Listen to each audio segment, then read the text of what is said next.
अध्याय 181 system crash. वसंत उत्सव की छुट्टियां समाप्त हो चुकी थीं और नए सेमेस्टर की शुरुआत का समय आ गया था। वीर स्कूल के गेट से अंदर चला गया। स्कूल के पहले दिन परिसर उत्साह से भरा हुआ था। शीतकालीन अवकाश के बाद प्रत्येक छात्र के चेहरे पर तीव्र उत्सुकता झलक रही थी। कॉलेज प्रवेश परीक्षा नजदीक आ रही थी और वातावरण तनावपूर्ण और दमनकारी था। सीनियर ईयर के अंतिम सेमेस्टर का पहला दिन वार्षिक जीनियस क्लास चयन का भी दिन था। मार्शल आर्ट्स टावर की 30वीं मंजिल को पार करने पर ही कोई जीनियस क्लास में प्रवेश कर सकता था, स्कूल की पूर्ण साधना प्राप्त कर सकता था और कॉलेज प्रवेश परीक्षा से पहले अंतिम चरण की तैयारी कर सकता था।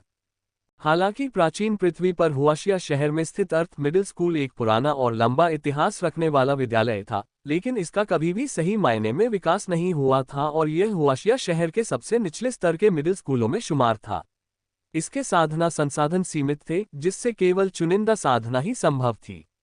सर्वश्रेष्ठ 2 से अधिक जीवन शक्ति को प्रतिभा का प्रतीक माना जाता था, जो फैंग परिवार में अकल्पनीय था।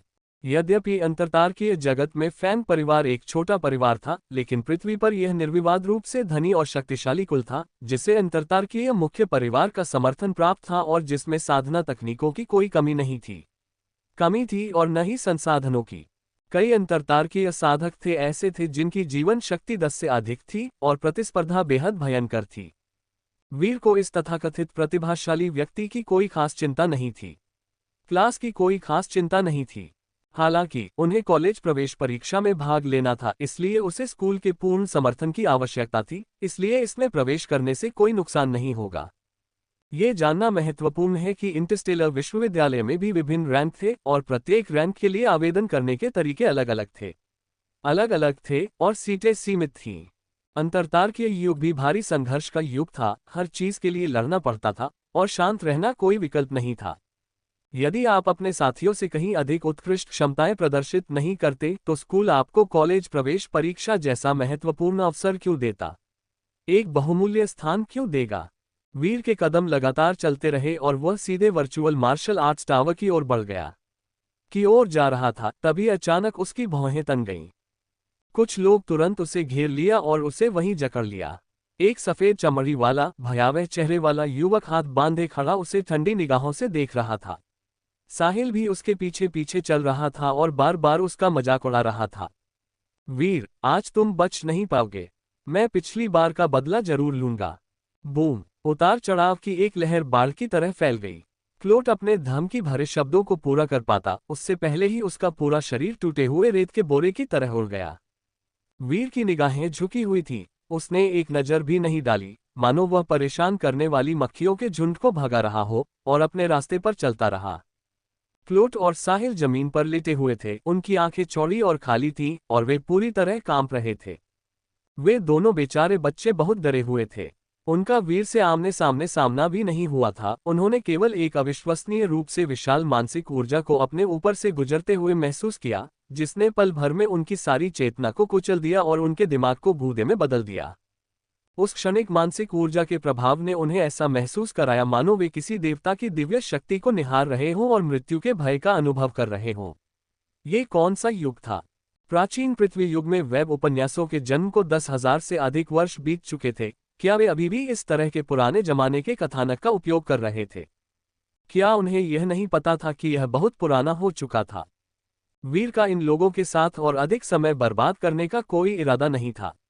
उसकी आध्यात्मिक शक्ति ने तुरंत ही इन स्कूली गुंडों का मनोबल तोड़ दिया और उन्हें बुरी तरह भयभीत कर दिया।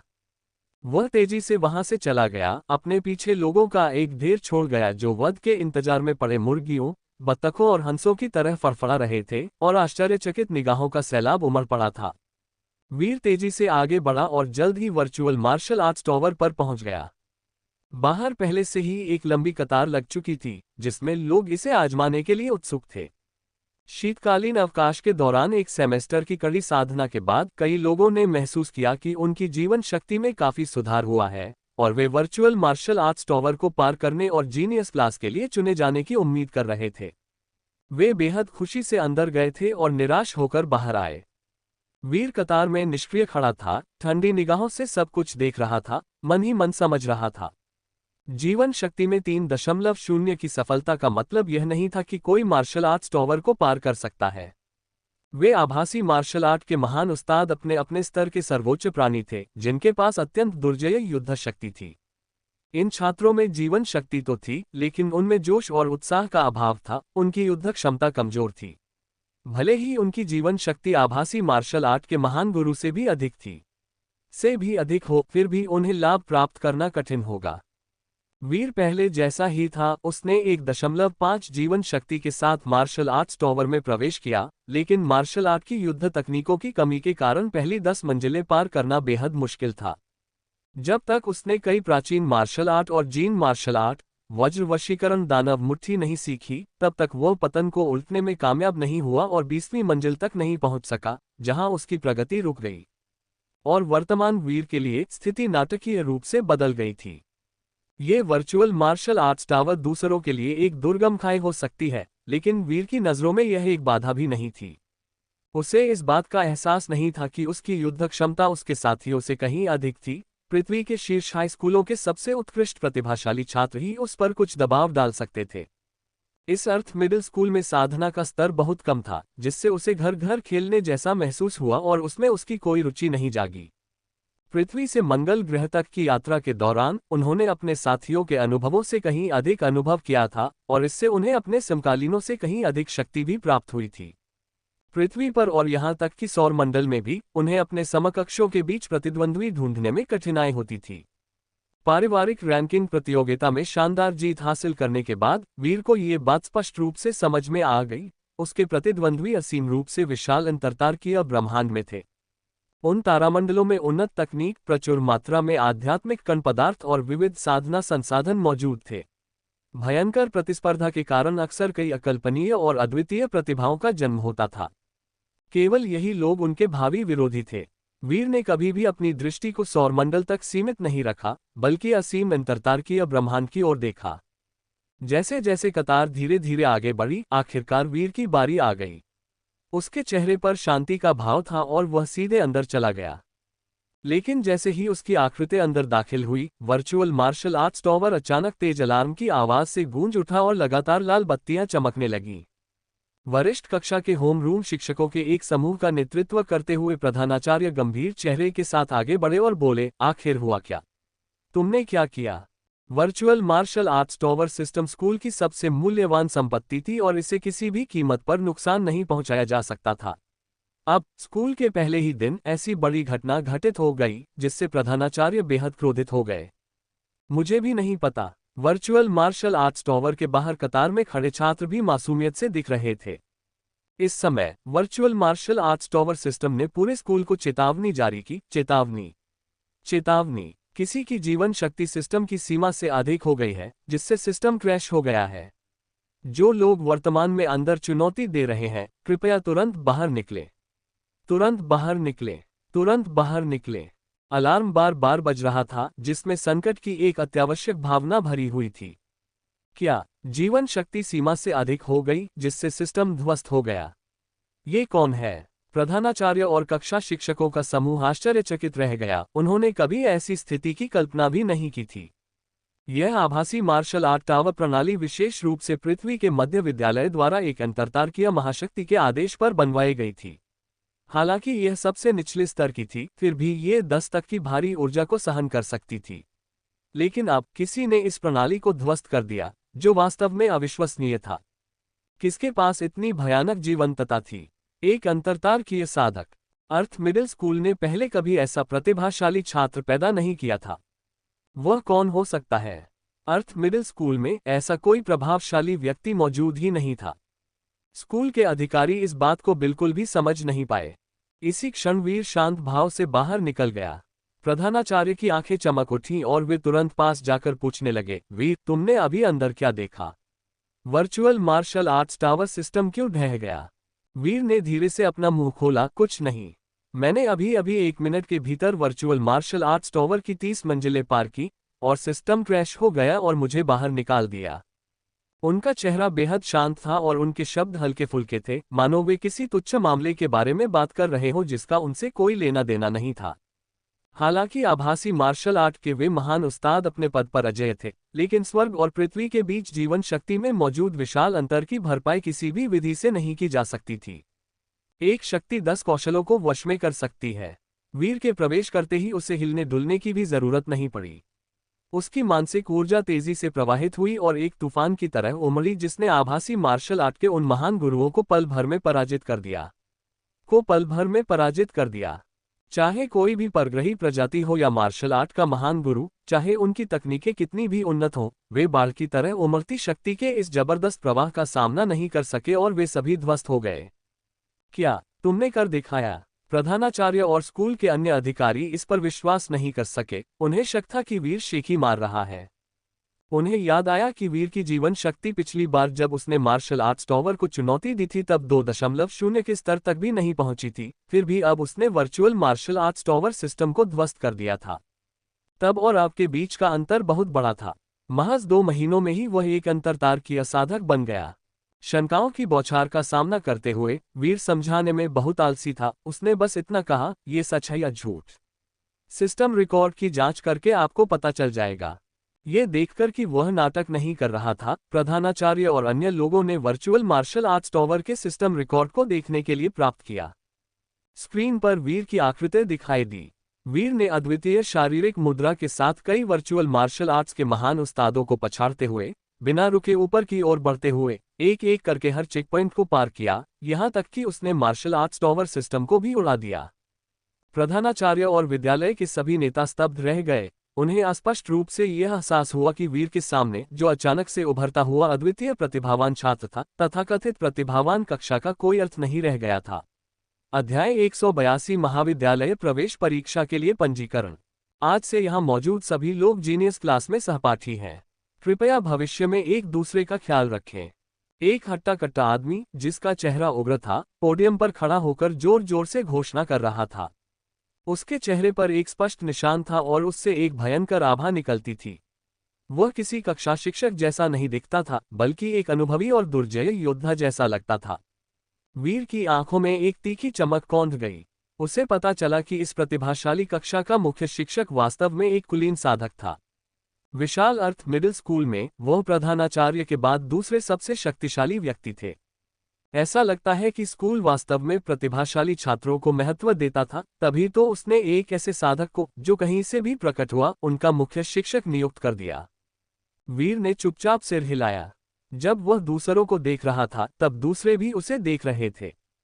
तेज चेहरे वाले होम रूम टीचर की आंखें चमक रही थी, क्योंकि वह जिज्ञासा और जांच पड़ताल से भरी निगाहों से वीर को बार बार देख रहे थे। ये जानना जरूरी है कि अर्थ मिडिल स्कूल का नंबर 1 प्रतिभाशाली छात्र हमेशा से रोशन ही रहा है, जिसकी ऊर्जा लगभग 10 के बराबर थी, जो उसे अंतरतारकीय साधक बनने से बस एक कदम दूर ले जाती थी। हालांकि वीर के सामने वह पूरी तरह फीका पड़ जाता था। इस युवक ने जबरदस्त शक्ति के साथ वर्चुअल मार्शल आर्ट्स टॉवर को 1 मिनट में पार कर लिया, जिससे सभी लोग चकित रह गए और जीनियस क्लास का कोई अर्थ नहीं रह गया। इस युवक के सामने किसे प्रतिभावान कहा जा सकता है? वीर पहले ही अंतरतारकीय साधक के पद पर पहुंच चुका था। हालांकि उसकी जीवन शक्ति का सूचकांक स्पष्ट नहीं था, लेकिन यह निश्चित रूप से 10 से कहीं अधिक था, अन्यथा आभासी मार्शल आर्ट टॉवर प्रणाली का दुर्घटनाग्रस्त होना असंभव होता। वास्तव में अर्थ मिडिल स्कूल लंबे समय से पतन की ओर था। ऐसे अद्वितीय प्रतिभावान छात्र के अचानक प्रकट होने से प्रधानाचार्य अत्यंत उत्साहित थे, जिन्होंने उसे बार बार वीर साधना करने का निर्देश दिया, ताकि वह अंतरतारकीय कॉलेज प्रवेश परीक्षा में विद्यालय के इतिहास में सर्वश्रेष्ठ परिणाम प्राप्त कर सके। न केवल प्रभावशाली होम रूम टीचर, बल्कि कक्षा के अधिकांश छात्रों की निगाहें भी इस समय वीर पर टिकी हुई थीं। केवल 2 लोग अपवाद थे, साहिल और क्लोट। शीतकालीन अवकाश के बाद साधना करने पर दोनों ने सफलतापूर्वक प्रतिभा वर्ग में प्रवेश कर लिया था। वीर को उकसाने की उनकी पिछली घटना के दौरान सीधे मौत का सामना करने के आतंक ने उनके साहस को चकनाचूर कर दिया था, और वे इसे दूसरी बार अनुभव नहीं करना चाहते थे। वे वीर को भय से देखते थे, मानो वह कोई बाघ या भेड़िया हो, और उसकी ओर ज्यादा देखने की हिम्मत भी नहीं करते थे। हालांकि एक निगाह वीर की ओर थी, जो युद्ध के इरादे से भरी हुई थी। ये काले बालों वाला, अभिमानी भाव वाला और हार मानने को बिल्कुल तैयार न होने वाला एक आकर्षक युवक था। वह रोशन था, जिसकी ऊर्जा का स्तर 9.6 था, और वह हमेशा से स्कूल में निर्विवाद रूप से नंबर 1 रहा था। उसने हाई स्कूल के दूसरे वर्ष में ही वर्चुअल मार्शल आर्ट्स टॉवर को सफलतापूर्वक पार कर लिया था। इतने लंबे समय तक नंबर 1 रहने के बाद वह एक ऐसे नवागंतुक द्वारा कुचले जाने को कैसे स्वीकार कर सकता था जो अचानक कहीं से प्रकट हुआ हो। वीर को चुनौती देने की उसकी उत्सुकता उसके चेहरे पर स्पष्ट रूप से झलक रही थी। वीर की आंखें ठंडी और गहरी थीं, जो इन लोगों की सूक्ष्म शत्रुता को नजरअंदाज कर रही थीं। दूसरों द्वारा ईर्ष्या न किया जाना औसत दर्जे का होना है, चाहे दूसरे उसे प्यार करते हो या नफरत करते हो। ये तैरते बादलों की तरह था। वीर की एकमात्र चिंता आगामी अंतरतारकीय कॉलेज प्रवेश परीक्षा थी। हालांकि हाई स्कूल कॉलेज प्रवेश परीक्षा, जो ड्रैगन गेट के ऊपर से छलांग लगाती काप जैसी परीक्षा थी, अभी भी मौजूद थी और जीवन शक्ति एक महत्वपूर्ण कारक बनी हुई थी, लेकिन हजारों वर्षों के तकनीकी विकास के बाद ये पूरे अंतरतारकीय क्षेत्र में फैल गई थी और इसका स्वरूप अपरिवर्तित नहीं रह सकता था। अंतरतारकीय विश्वविद्यालय केवल एक सामान्य शब्द था और निम्न से उच्च तक रैंक विभाजन भी थे। गृह विश्वविद्यालय, तारा डोमेन विश्वविद्यालय, तारा देश विश्वविद्यालय और अंत में ब्रह्मांडीय विश्वविद्यालय। आवेदन करने के तरीके भी उस विश्वविद्यालय की रैंकिंग के आधार पर अलग अलग थे जिसमें आवेदन किया गया था। इनमें से प्लेनेट यूनिवर्सिटी और स्टार डोमेन यूनिवर्सिटी में सीधे अपने स्कूल से आवेदन किया जा सकता था, बशर्ते अंतिम परीक्षा के अंक प्रवेश आवश्यकताओं को पूरा करते हों, तब प्रवेश मिल सकता था। हालांकि स्टार कंट्री यूनिवर्सिटी और कॉस्मिक यूनिवर्सिटी अलग थीं। ये अंतरतारकीय मनुष्यों के बीच वास्तव में कुलीन विश्वविद्यालय थे, जिनमें आवेदकों को निर्धारित पंजीकरण केंद्रों पर जाना और कई कठिन परीक्षाएं उत्तीर्ण करना आवश्यक था। इसके अलावा प्रत्येक स्कूल द्वारा अनुशंसित आवेदकों की संख्या पर भी सीमाएं थीं। प्रतिभाशाली कक्षा के ये तथाकथित सहपाठी वीर को अत्यधिक आशंका से देख रहे थे। सीमित सीटों के कारण उन्हें डर था कि वीर कहीं स्टार कंट्री यूनिवर्सिटी में आवेदन करने का उनका मौका न छीन ले। जहां तक कॉस्मिक यूनिवर्सिटी की बात है, किसी ने इस पर विचार भी नहीं किया। यह मानवता का सबसे प्रतिष्ठित विश्वविद्यालय था, जो पूरे अंतरतारकीय क्षेत्र से छात्रों को भर्ती करता था। यहाँ प्रवेश पाने वाले छात्र पूरे अंतरतारकीय क्षेत्र के शीर्ष प्रतिभाशाली होते थे, और यहाँ तक कि यह अफवाह भी थी कि यह कुछ ऐसे उत्कृष्ट परग्रही प्रजातियों को भी स्वीकार करता था जो मनुष्यों के प्रति शत्रुतापूर्ण नहीं थीं। उनमें आत्म जागरूकता थी। वे केवल अंतरतारकीय ब्रह्मांड के सबसे पिछड़े क्षेत्र के साधक थे। उन्हें पृथ्वी के मिडिल स्कूल में प्रतिभाशाली कहा जा सकता है, लेकिन सौर मंडल में तो उन्हें प्रतिभाशाली नहीं माना जाएगा। अंतरतारकीय ब्रह्मांड की तो बात ही छोड़ दें। इसलिए उन्होंने कभी कॉस्मिक यूनिवर्सिटी में आवेदन करने के बारे में सोचा भी नहीं था। वीर की आंखें अथाह गड्ढे की तरह ठंडी और गहरी थीं, जो सारी शत्रुता को सोख रही थीं और हमेशा की तरह शांत बनी हुई थीं। अजगर सांपों के साथ नहीं रहता, ये लोग उसकी महत्वाकांक्षाओं को कैसे जान सकते थे। ये तथाकथित शत्रुता सचमुच हास्यास्पद थी, मानो जमीन पर रहने वाले चूहे आसमान में उड़ते हुए बात से इसलिए नाराज हों क्योंकि उसने उनके इलाके में घुसपैठ की है। जीनियस क्लास अर्थ मिडिल स्कूल की एक विशिष्ट कक्षा थी, जिसके विकास के लिए स्कूल के सभी संसाधन लगा दिए गए थे, ताकि वे अच्छे स्कूलों में प्रवेश पा सकें, स्कूल का नाम रोशन कर सकें और अधिक प्रसिद्धि प्राप्त कर सकें। स्टार कंट्री यूनिवर्सिटी में भी सीटें केवल 10 के करीब थीं, जहां कई भिक्षु थे और भोजन बहुत कम था, जिससे प्रतियोगिता बहुत कड़ी हो गई थी। जीनियस क्लास में कोई औपचारिक पाठ नहीं होते थे। इसका उद्देश्य केवल अंतरतारकीय साधक होम रूम शिक्षक द्वारा छात्रों को साधना में मार्गदर्शन देना था, ताकि वे कॉलेज प्रवेश परीक्षा से पहले अपनी साधना को तेजी से बढ़ा सकें।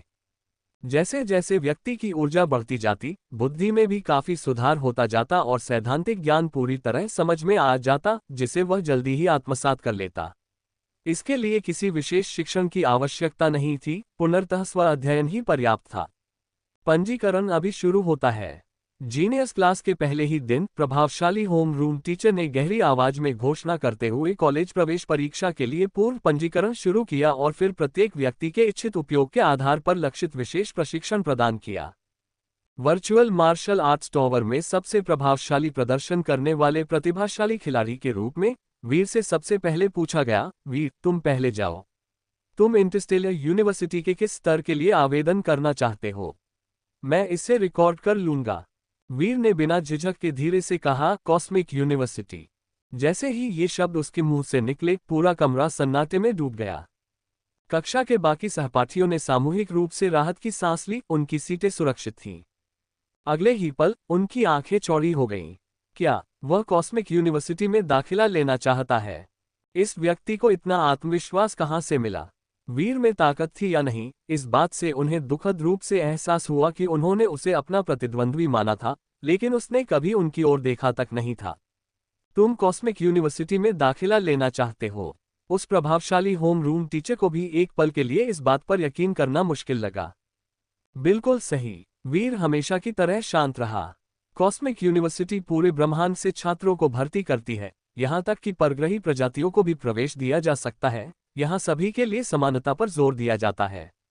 इसलिए कोई भी तारामंडल कितना भी पिछड़ा हो या कोई भी स्कूल कितना भी कमजोर हो, वहाँ हमेशा कम से कम एक सीट तो होगी ही।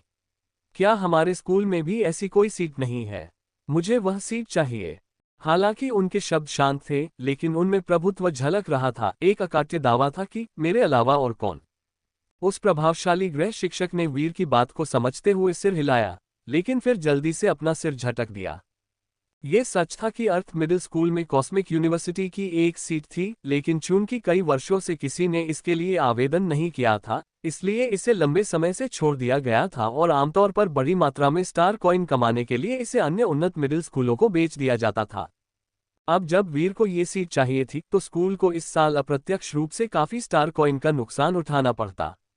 क्या प्रधानाचार्य सहमत होंगे? उन्हें अजीब सी बेचैनी के साथ यह एहसास हुआ कि एक होम रूम टीचर होने के नाते इस मामले में उनकी कोई राय नहीं थी। तुम रुको, मैं प्रधानाचार्य को बुलाकर तुमसे बात करवाती हूँ। दबंग गृह शिक्षक ने वीर की ओर एक नज़र डाली और जल्दी से चली गई। प्रतिभाशाली छात्रों की कक्षा में पहले से ही हंगामा मचा हुआ था। वीर चुपचाप इंतजार कर रहा था, उसकी आंतरिक दुनिया अविचलित थी। कुछ ही देर में प्रधानाचार्य दौड़ते हुए आए और वीर को देखते ही उन्होंने सीधे और गंभीरता से पूछा, क्या तुम कॉस्मिक यूनिवर्सिटी में दाखिला लेना चाहते हो? वही सवाल फिर से पूछा गया, संदेह से भरा हुआ। वीर ने स्वयं के बारे में बात करते हुए अधीरता नहीं दिखाए और फिर से पुष्टि की, बिल्कुल सही। प्रधानाचार्य एक कठिन परिस्थिति में थे। कॉस्मिक यूनिवर्सिटी की इस सीट को अन्य स्कूलों को बेचने से कम 10 मिलियन स्टार कॉइन प्राप्त होते, जो अर्थ मिडिल स्कूल के लिए एक महत्वपूर्ण आय थी, जिसमें पहले से ही साधना संसाधनों की कमी थी। आपको कैसे यकीन है कि आपको प्रवेश मिल जाएगा? आप जानते हैं कि यह स्थान विद्यालय के लिए बहुत महत्वपूर्ण है। यदि आपको पूरा भरोसा नहीं है, तो आप विद्यालय की संपत्ति को बर्बाद कर रहे हैं, समझे? प्रधानाचार्य ने तुरंत कोई उत्तर नहीं दिया, बल्कि इसके बजाय उन्होंने पलटवार करते हुए प्रश्न पूछा। वीर ने कोई स्पष्टीकरण नहीं दिया। कर्म कथनी से कहीं अधिक महत्वपूर्ण होते हैं, तो फिर और क्या कहना। उसका शरीर कांप उठा, बंधन टूट गए और उसकी प्रबल शक्ति पूरी तरह से प्रकट हो गई। शून्य लोक क्षण भर के लिए हिल गया। उनकी जीवंतता का दबाव इस प्रकार साकार हुआ, मानो माउंट ताए नीचे की ओर दबाव डाल रहा हो, जिससे लोगों को ऐसा महसूस हुआ मानो कोई बड़ी आपदा आसन हो। पूरा कमरा सन्नाटे में डूब गया। अध्याय 183 मेरे सिवा और कौन। वीर की जीवन शक्ति पूरी तरह से मुक्त हो गई, जिससे एक मूर्त आभा का निर्माण हुआ, मानो माउंट ताए नीचे की ओर दबाव डाल रहा हो, शून्य क्षेत्र को दबा रहा हो और लोगों की सांसें रोक रहा हो। उनकी आध्यात्मिक शक्ति असीम रूप से फैल गई, जिससे हवा में हलचल मच गई और एक तूफान उत्पन्न हो गया। जिस जगह वीर खड़ा था, वो एक तूफानी भंवर का केंद्र बन गया, जहां से लगातार बाहर की ओर अंतहीन दबाव फैलता जा रहा था, जिससे लोगों को झुकने के लिए मजबूर होना पड़ रहा था। ये कितनी विशाल जीवन शक्ति थी। सभी लोग सदमे में थे, उन्हें आने वाले खतरे का आभास हो रहा था। ट्रॉटे और साहिल भीड़ में खड़े होकर इस दृश्य को भयावहता से देख रहे थे, तभी उन्हें एहसास हुआ कि उनके और वीर के बीच कितना बड़ा अंतर था। उनका पहले का उत्तेजक व्यवहार तो सीधे सीधे मौत को दावत देने जैसा था। सौभाग्यवश वीर ने उन पर ध्यान नहीं दिया, अन्यथा परिणाम अकल्पनीय होते। वीर ने अपनी जीवन शक्ति को दबाना बंद कर दिया, और यहाँ तक कि रोशन और जीनियस क्लास के अन्य छात्रों को भी ऐसा महसूस हुआ जैसे उन्हें किसी अदृश्य पहाड़ ने दबा रखा हो, उनकी रीढ़ की हड्डी झुक गई हो और वे सीधे खड़े होने में असमर्थ हों। सबके दिलों में मौजूद सारी शत्रुता गायब हो गई, और उन्होंने आगे किसी भी तरह के भ्रम पालने की हिम्मत नहीं की। अगर एक चूहा ताकतवर होता, तो वह शायद एक जंगली बिल्ली को चुनौती देने की हिम्मत करता, लेकिन एक बाघ के सामने उसे उकसाने की हिम्मत कौन करेगा। शक्ति में भारी असमानता ने उन्हें वास्तविकता का एहसास कराया। क्या तुम एक अंतरतारकीय साधक हो? तुम्हारी जीवन शक्ति क्या है? प्रधानाचार्य ने हैरानी से पूछा। एक कुलीन साधक होने के बावजूद उन्हें वीर से खतरे का आभास हो रहा था। वीर न केवल एक अंतरतार्कीय साधक था, बल्कि शीर्ष स्तर के साधकों में से एक था, जो साधक अभिजात वर्ग बनने से बस एक कदम दूर था। यही कारण था कि वह इतना जबरदस्त दबाव डाल सकता था। उन्हें वीर के दुर्जेय स्वभाव का पूर्ण एहसास था। 92.8 वीर ने सीधे जवाब दिया। अपने साथियों से बहुत आगे निकलकर इस मुकाम तक पहुंचने के बाद इसे छिपाने की अब कोई जरूरत नहीं थी। अगर उसने अपनी असली ताकत का प्रदर्शन नहीं किया तो इससे प्रधानाचार्य के मन में संदेह पैदा हो जाएगा। वीर कॉस्मिक यूनिवर्सिटी में प्रवेश के लिए निर्धारित कोटे में प्रवेश पाने के लिए दृढ़ संकल्पित था और किसी को भी अपने रास्ते में बाधा डालने की अनुमति नहीं देगा। यह उसके भविष्य के साधना मार्ग और भाग्य से संबंधित था, इसलिए वीर एक इंच भी पीछे नहीं हटेगा। जो भी उसके मार्ग में बाधा डालने की कोशिश करता, वह उसके सिद्धांतों का शत्रु होता और वह उस पर कोई दया नहीं दिखाता। जब वीर की जीवन शक्ति 2 तक भी नहीं पहुंची थी, तब भी उसने साधना का अवसर पाने के लिए अपने परिवार से लड़ने का साहस दिखाया। भले ही अंततः उसे कैद कर लिया गया हो, उसका संकल्प अडिग था। इसके बाद उसने सारे रास्ते बंद कर दिए, पृथ्वी छोड़कर मंगल ग्रह की ओर प्रस्थान किया, एक खूनी संघर्ष का सामना किया और अंत में पारिवारिक रैंकिंग प्रतियोगिता में नाटकीय वापसी करते हुए एक ही झटके में अपना भाग्य बदल दिया। इस पूरे सफर में अनगिनत बाधाओं को पार करते हुए वीर में स्वाभाविक रूप से यह आभास पैदा हो गया कि वही एकमात्र सक्षम व्यक्ति है जो जिम्मेदारी संभाल सकता है। प्रिंसिपल जी, मेरी वर्तमान योग्यता के बारे में आपका क्या विचार है? क्या मुझे कॉस्मिक यूनिवर्सिटी में दाखिला मिल सकता है? वीर ने कोटा हासिल करने के अपने दृढ़ संकल्प को छिपाने की जहमत नहीं उठाई। प्रधानाचार्य चुप हो गए। वीर ने साबित कर दिया था कि उसमें कॉस्मिक यूनिवर्सिटी में आवेदन करने की क्षमता है, लेकिन कोटा की कीमत 10 मिलियन स्टार कॉइन थी, जिसे वह खर्च करने के लिए बिल्कुल भी तैयार नहीं था। वीर धीरे धीरे एक एक शब्द करके प्रधानाचार्य के मन में सवाल उठाते हुए बोला, प्रधानाचार्य जी, क्या आपको केवल कुछ स्टार कॉइन चाहिए, या फिर आपको एक ऐसा प्रतिभाशाली छात्र चाहिए जो कॉस्मिक यूनिवर्सिटी में दाखिला ले सके? इन दोनों में से एक चुनिए। इन शब्दों ने प्रधानाचार्य के विचारों को पूरी तरह से प्रभावित कर दिया और उन्होंने गंभीर स्वर में पूछा, क्या आपको वास्तव में कॉस्मिक यूनिवर्सिटी में प्रवेश पाने का इतना भरोसा है? अगर मुझमें आत्मविश्वास नहीं होता तो मैं आवेदन ही क्यों करता? वीर ने इस सवाल का जवाब देने से कतराते हुए हल्की सी मुस्कान दी। प्रिंसिपल जी, सच कहूं तो मैं फैन परिवार से आता हूं। कुछ समय पहले ही पारिवारिक रैंकिंग प्रतियोगिता में मैंने एक ही झटके में चैंपियनशिप जीत ली। अगर मैं कॉस्मिक यूनिवर्सिटी में दाखिला नहीं ले सकता तो इस विशाल पृथ्वी पर और कौन ले सकता है? जब सुर्खियों में आने का समय होता था तो वह बिल्कुल भी शांत नहीं रह सकते थे। हालांकि उनका लहजा भव्य था, लेकिन तथ्यों में जरा भी अतिशयोक्ति नहीं थी। ये कहना होगा कि फैन परिवार की रैंकिंग प्रतियोगिता में प्रथम स्थान प्राप्त करना बहुत ही प्रभावशाली था। प्रधानाचार्य भी अचंभित रह गए। उन्हें लंबे समय से पता था कि वीर प्रसिद्ध फैन परिवार से आता है, जो पृथ्वी पर एक प्रतिष्ठित परिवार है, लेकिन वह केवल एक निम्न श्रेणी का सदस्य था। उन्होंने कभी उम्मीद नहीं की थी कि वह पारिवारिक रैंकिंग प्रतियोगिता में प्रथम स्थान प्राप्त करेगा, जो वास्तव में असाधारण था। फैन परिवार पृथ्वी पर एक विशाल परिवार था जिसने अनगिनत प्रतिभाशाली व्यक्तियों को जन्म दिया। उनमें प्रथम स्थान प्राप्त करना इस बात का प्रतीक था कि वह पृथ्वी पर शीर्ष स्तर के प्रतिभाशाली व्यक्तियों में से एक था।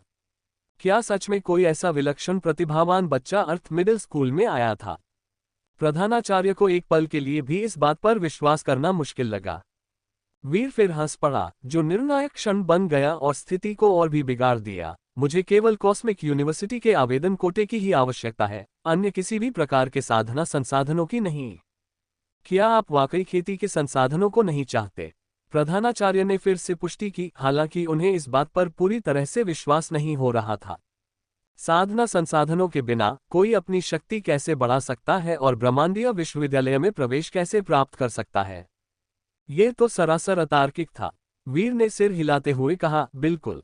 अगर मुझे कॉस्मिक यूनिवर्सिटी में दाखिला लेना है तो मुझे जल्द से जल्द अंतरतार्कीय साधक बनना होगा।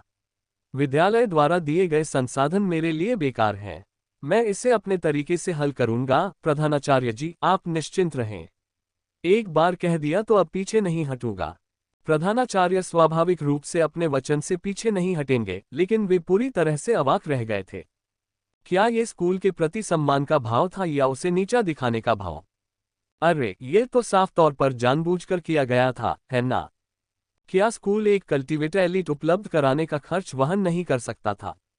प्रधानाचार्य को स्वाभाविक रूप से थोड़ी असहजता महसूस हुई, लेकिन उन्हें यह स्वीकार करना पड़ा कि वे वास्तव में इसका खर्च वहन नहीं कर सकते थे। अर्थ मिडिल स्कूल लंबे समय से पतन की ओर था।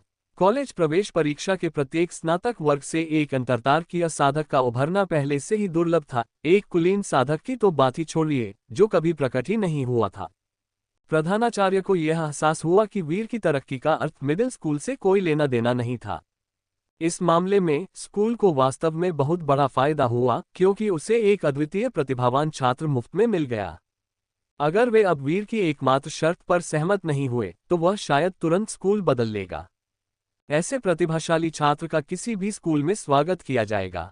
इसलिए इस प्रतिभाशाली छात्र को अपने पास बनाए रखने के लिए अर्थ मिडिल स्कूल को पर्याप्त कीमत चुकानी पड़ी। एक प्रधानाचार्य के तौर पर कौन मूर्ख होगा? वीर के आत्मविश्वास और इस आभास ने कि वह एकमात्र सक्षम व्यक्ति है, प्रधानाचार्य को उसके प्रति और भी अधिक सम्मान की भावना जगा दी। बहुत खूब, यह कोटा तुम्हारा है। प्रधानाचार्य ने अपना दृढ़ संकल्प दिखाया और अंतिम निर्णय लिया। धन्यवाद प्रधानाचार्य। प्रधानाचार्य के दुखी चेहरे को देखकर वीर ने सिर हिलाया और सोच समझकर कहा, प्रधानाचार्य जी, निश्चिंत रहिए, अगर मुझे कॉस्मिक यूनिवर्सिटी में दाखिला मिल जाता है तो अर्थ मिडिल स्कूल, जो मेरा शिक्षण संस्थान है, को भी बहुत लाभ होगा। वीर की बातें सुनकर प्रधानाचार्य भी मुस्कुरा दिए। दोनों ही बुद्धिमान व्यक्ति थे। यदि अर्थ मिडिल स्कूल से सचमुच कोई प्रतिभाशाली छात्र निकलकर कॉस्मिक यूनिवर्सिटी में दाखिला पा लेता, तो स्कूल की प्रतिष्ठा में बहुत वृद्धि होती और पूरी पृथ्वी पर इसकी चर्चा होती। इसके शिक्षकों और छात्रों की संख्या में उल्लेखनीय वृद्धि होती, जिससे अनगिनत लाभ प्राप्त होते। इस निर्णय के बाद स्कूल वीर को और अधिक सहायता प्रदान करेगा। प्रधानाचार्य ने उसे याद दिलाया, विद्यालय आपको केवल सीमित संख्या में ही आवेदन दे रहा है। कॉस्मिक विश्वविद्यालय का उच्च दर्जा है और उसे अंतरतार्कीय महाविद्यालय प्रवेश परीक्षा में स्वतंत्र रूप से प्रवेश का अधिकार है। इसलिए नियमित महाविद्यालय प्रवेश परीक्षा के अतिरिक्त परीक्षाएं भी होंगी। कॉस्मिक विश्वविद्यालय में आवेदन करने की योग्यता प्राप्त करने के लिए आपको कल्टीवेटर मैनेजमेंट एसोसिएशन में विभिन्न परीक्षाओं से गुजरना होगा। आज पृथ्वी के सभी माध्यमिक विद्यालयों में छात्रों के आवेदन वरीयताओं का संकलन किया जा रहा है। कल स्टार कंट्री विश्वविद्यालय और कॉस्मिक विश्वविद्यालय के लिए आवेदन मूल्यांकन पृथ्वी कल्टीवेशन एसोसिएशन में आयोजित किया जाएगा। मैं उस दिन आपके साथ चलूंगा। अच्छा, वीर और प्रधानाचार्य, दो धूर्त बूढ़े लोमड़ियों के बीच कॉस्मिक यूनिवर्सिटी के कोटे का आवंटन खुशी खुशी तय हो गया। अध्याय 184, नायकों का जमावड़ा। अंतरिक्ष यान तेजी से आकाश में सीटी बजाता हुआ विशाल और असीम महासागर को पार करते हुए प्रशांत महासागर के केंद्र में पहुंचा। समुद्र के बीचों बीच एक विशाल धातु का द्वीप खड़ा था, मानो वह एक ही इकाई हो। एक द्वीप ही एक इमारत थी और उस पर कई अंतरिक्ष यान खड़े थे। आदरणीय ग्राहकों, पृथ्वी संवर्धन संघ में आपका स्वागत है। आज से स्टार कंट्री यूनिवर्सिटी और कॉस्मिक यूनिवर्सिटी के लिए पंजीकरण और मूल्यांकन शुरू हो रहा है। कृपया कतार में लगें और व्यवस्थित तरीके से प्रवेश करें। विशाल धातु के द्वीप से एक इलेक्ट्रॉनिक आवाज आई। अंतरिक्ष यान धीरे धीरे नीचे उतर रहा था। प्रधानाचार्य और सख्त गृह शिक्षक वीर और प्रतिभाशाली कक्षा के अन्य छात्रों को नीचे ले गए। तुम बाकियों को स्टार कंट्री यूनिवर्सिटी के मूल्यांकन केंद्र पर ले जाओ। वीर और मैं कॉस्मिक यूनिवर्सिटी के मूल्यांकन केंद्र पर जाएंगे। प्रधानाचार्य और सख्त गृह शिक्षक ने काम को सरल और स्पष्ट तरीके से बांट दिया। फिर अपने सहपाठियों की ईर्ष्यालु निगाहों के बीच वीर और प्रधानाचार्य भीड़ से अलग हो गए और अकेले ही पृथ्वी संवर्धन संघ के केंद्र की ओर चल पड़े। उनके कदम तेज थे। दूर से उन्होंने एक भव्य हॉल देखा, जिसके दरवाजे चुपचाप खुलते चले गए। वीर और प्रधानाचार्य अंदर दाखिल हुए और देखते ही देखते अनगिनत निगाहें तलवारों की तरह उनकी ओर मुड़ गईं, जो शत्रुता, तीक्ष्ण निगाहों और व्यंग्य से भरी थीं। हॉल पहले से ही लोगों से खचाखच भरा हुआ था, बहुत जीवंत, तरह तरह की तंग वर्दी पहने हुए, मानो पृथ्वी के विभिन्न माध्यमिक विद्यालयों के छात्र हों। वीर ये देखकर आश्चर्यचकित रह गया कि वहां उपस्थित प्रत्येक व्यक्ति कम से कम अंतरतार्कीय साधक था और उनमें अपार शक्ति थी। उनमें से कुछ लोगों में मिश्रित आभाएं भी थीं, जिससे उसे खतरे का गहरा आभास हुआ। हालांकि उन्होंने जानबूझकर अपनी जीवन शक्ति को छिपाए रखा, इसलिए उनकी वास्तविक ताकत अज्ञात रही। उसने दबे स्वर में सिर हिलाया। क्या गजब का अभिजात वर्ग का जमावड़ा है। मानव जन्नी के तारे के रूप में पृथ्वी के पास वास्तव में अभी भी अपनी विरासत मौजूद थी। कॉस्मिक यूनिवर्सिटी के पंजीकरण मूल्यांकन के लिए पृथ्वी के कोने कोने से अभिजात वर्ग के लोग एकत्रित हुए और प्रतियोगिता अविश्वसनीय रूप से तीव्र थी। वीर को एहसास हुआ कि हालांकि उसकी जीवन शक्ति मजबूत थी, लेकिन अभी यह कहना जल्दबाजी होगी कि वह पृथ्वी पर युवा पीढ़ी में नंबर 1 है। दिलचस्प, चुनौती जितनी बढ़ती गई, वीर की रुचि उतनी ही बढ़ती गई। अगर वह बिना किसी विरोध के सब कुछ जीत लेता तो ये सचमुच उबाऊ होता। साधना का मार्ग, जो मानव शरीर के बंधनों को तोड़ता है, स्वाभाविक रूप से स्वर्ग को चुनौती देता है। यदि किसी में साहपूर्वक आगे बढ़ने और चुनौतियों से भयभीत न होने का साहस न हो, तो वह अदम्य इच्छाशक्ति के साथ कैसे आगे बढ़ सकता है। चुनौती जितनी बड़ी होती जाती, वीर उतना ही उत्साहित होता जाता। उनके विरोधियों की ताकत बदले में उनके स्वयं के तीव्र विकास को प्रोत्साहित करेगी। वीर को निडर देखकर प्रधानाचार्य ने भी सिर हिलाया, जिससे उन्हें उस पर थोड़ा और भरोसा हो गया और उन्होंने उसे कुछ सलाह देने का फैसला किया। क्या आपको गोरे किशोरों का वह समूह दिखाई दे रहा है? वीर ने उसकी निगाहों का पीछा किया और देखा कि सुनहरे बालों और नीली आंखों वाले गोरे छात्रों का एक समूह, जिसमें लड़के और लड़कियां दोनों शामिल थे, गंभीर चेहरों के साथ एक साथ खड़े थे। उनकी स्कूल यूनिफॉर्म की छाती पर बना सफेद क्रॉस का चिन्ह स्पष्ट रूप से दिखाई दे रहा था। ये होली क्रॉस मिडिल स्कूल के छात्र हैं। यह मिडिल स्कूल दुनिया के शीर्ष 3 स्कूलों में शुमार है और केवल श्वेत छात्रों को ही दाखिला देता है। इस स्कूल को होली लाइट क्रॉसफिस्ट नामक मार्शल आर्ट विरासत में मिली है, जो एक उन्नत निम्न श्रेणी की कला है। इसके वार में पवित्र प्रकाश की शक्ति समाहित है, जो इसे अविश्वसनीय रूप से शक्तिशाली बनाती है और इसे कम नहीं आंका जाना चाहिए। प्रधानाचार्य ने पूरी जानकारी रखते हुए परिचय दिया और उपस्थित सभी उम्मीदवारों की पृष्ठभूमि स्पष्ट की। ये अंटार्कटिक मिडिल स्कूल के उम्मीदवार हैं। हालांकि स्कूल की रैंकिंग पृथ्वी पर लगभग 50वें स्थान पर है, लेकिन इसमें विरासत में मिली जीन मार्शल आर्ट्स और बर्फ से कठोर, अविनाशी शरीर की क्षमता बर्फ और हिम की शक्ति का उपयोग करके शारीरिक शक्ति को मजबूत कर सकती है, जो काफी प्रभावशाली है। इसके अलावा इसके हमलों से जमा देने वाला नुकसान होता है, जिससे बचाव करना मुश्किल हो जाता है। ये दुबले पतले छात्र वैदिक माध्यमिक विद्यालय से हैं। वे प्राचीन भारत की योग की कोमल तकनीकों में निपुण हैं। देखने में भले ही वे कमजोर लगें, लेकिन उनमें अक्सर हाथी को भी फेंकने की ताकत होती है। अगर आपका उनसे सामना हो तो सावधान रहें। ये अफ्रीकी मिडिल स्कूल के अश्वेत छात्र हैं। ये काले जादू से उन्नत जीन मार्शल आर्ट में निपुण हैं। इनकी क्षमताएं विचित्र और दुर्भावनापूर्ण हैं, अक्सर शाप के प्रभावों के साथ बेहद डरावनी। वीर ने ध्यान से सुना। उसने अपने साथियों की तुलना में अधिक ऊर्जावान होने के बावजूद किसी प्रकार की अवमानना नहीं दिखाई। एक शेर भी खरगोश का शिकार करने के लिए अपनी पूरी ताकत लगाता है। इतना ही नहीं, ये पृथ्वी के विभिन्न मिडिल स्कूलों के सबसे उत्कृष्ट उम्मीदवार थे, अन्यथा वे कॉस्मिक यूनिवर्सिटी में आवेदन करने की हिम्मत नहीं करते। जब प्रधानाचार्य और वीर एक सामंजस्यपूर्ण स्थिति में थे, एक प्रवचन दे रहा था और दूसरा सुन रहा था, तभी एक बेमेल आवाज सुनाई दी। योक्सी, हुआंग सान, क्या इस बार आपके अर्थ मिडिल स्कूल में सीटें पूरी तरह से नहीं भरी? क्या सच में कुछ छात्र कॉस्मिक यूनिवर्सिटी में दाखिला लेने की हिम्मत कर रहे हैं? ये तो सचमुच स्वर्ग में अनोखी बात है, कितना दुर्लभ है। उसकी आवाज सख्त और कठोर थी, मानो उसे चीनी बोलने की आदत न हो। खड़खड़ाहट, खड़खड़ाहट। कदमों की एक आवाज तेजी से पास आए और वीर और प्रधानाचार्य को घेर लिया। ध्यान से सुनते हुए वीर ने भौहें चढ़ाईं, क्योंकि उसे बिना किसी कारण के बाद बाधित होने पर बहुत गुस्सा आ रहा था। उसने देखा कि पूरब से आए लोगों का एक समूह किमोनो पहने और लकड़ी की चप्पलें ओढ़े हुए बुरे इरादों से उन्हें घेर रहा था। ये पूर्वी क्षेत्र के यामातो मिडिल स्कूल के छात्र हैं। ये स्कूल पृथ्वी पर 10वें स्थान पर है और निंजुत्सु की गुप्त तकनीकों का उपयोग करने वाली जीन मार्शल आर्ट में निपुण है। इनकी क्षमताएं विचित्र और अप्रत्याशित हैं, जो इन्हें बेहद खतरनाक बनाती हैं। प्रधानाचार्य का चेहरा आशंका और सतर्कता से भरा हुआ था और उन्होंने सावधानीपूर्वक चेतावनी दी। वीर ने पलक भी नहीं झपकाए और चुप रहा। वह कोई झगड़ा खड़ा नहीं करना चाहता था। जब तक ये छोटी मोटी बातें उसे परेशान नहीं करती थीं, तब तक वह देखने की जहमत भी नहीं उठाता था। लेकिन अगर उन्होंने सचमुच उसे उकसाया तो वह पीछे नहीं हटेगा और इन लोगों को इसका बहुत पछतावा करवाएगा। अर्थ मिडिल स्कूल के प्रिंसिपल हुआन को उनके नाम से पुकारा गया और उनका चेहरा भी बहुत बदसूरत था। एक स्कूल प्रिंसिपल के रूप में अगर वह चुपचाप सहते रहे तो भविष्य में उन्हें सम्मान कैसे मिलेगा? प्रिंसिपल हुआंग ने पलटवार करते हुए कहा, मियाता रयोसाकू, क्या कॉस्मिक यूनिवर्सिटी में आवेदन करने की अनुमति केवल आपके यामातो मिडिल स्कूल के छात्रों को है, हमारे अर्थ मिडिल स्कूल के छात्रों को नहीं। वीर ने चुपके से उसे अंगूठा ऊपर करके शाबाशी दी। बहुत बढ़िया। पूरब से आया वह प्रमुख अधेड़ उम्र का व्यक्ति तुरंत क्रोधित हो गया। बेवकूफ। हमारा यामातो मिडिल स्कूल पृथ्वी के 10 सर्वश्रेष्ठ मिडिल स्कूलों में शुमार एक प्रतिष्ठित स्कूल है। तुम जैसे एक मामूली सा मिडिल स्कूल इसकी बराबरी कैसे कर सकते हो? अगर तुम्हें अपनी भलाई चाहिए तो हमें अपना कोटा बेच दो। मैं तुम्हें 10 लाख स्टार कॉइन भी दे सकता हूं ताकि तुम इस कीमती कोटे को बर्बाद न करो। ये पूर्वी शैतान लगातार बड़बड़ाता रहा। वीर ठंडी निगाहों से देखता रहा, उसकी निगाहें और भी ठंडी होती गईं, मानो तलवार की तरह तेज। इस शैतान को बार बार अपना हिस्सा मांगते हुए और बदले में केवल 1/10वां हिस्सा ही दान के रूप में देते हुए देखकर क्या वह उसके साथ भिखारी जैसा व्यवहार कर रहा था?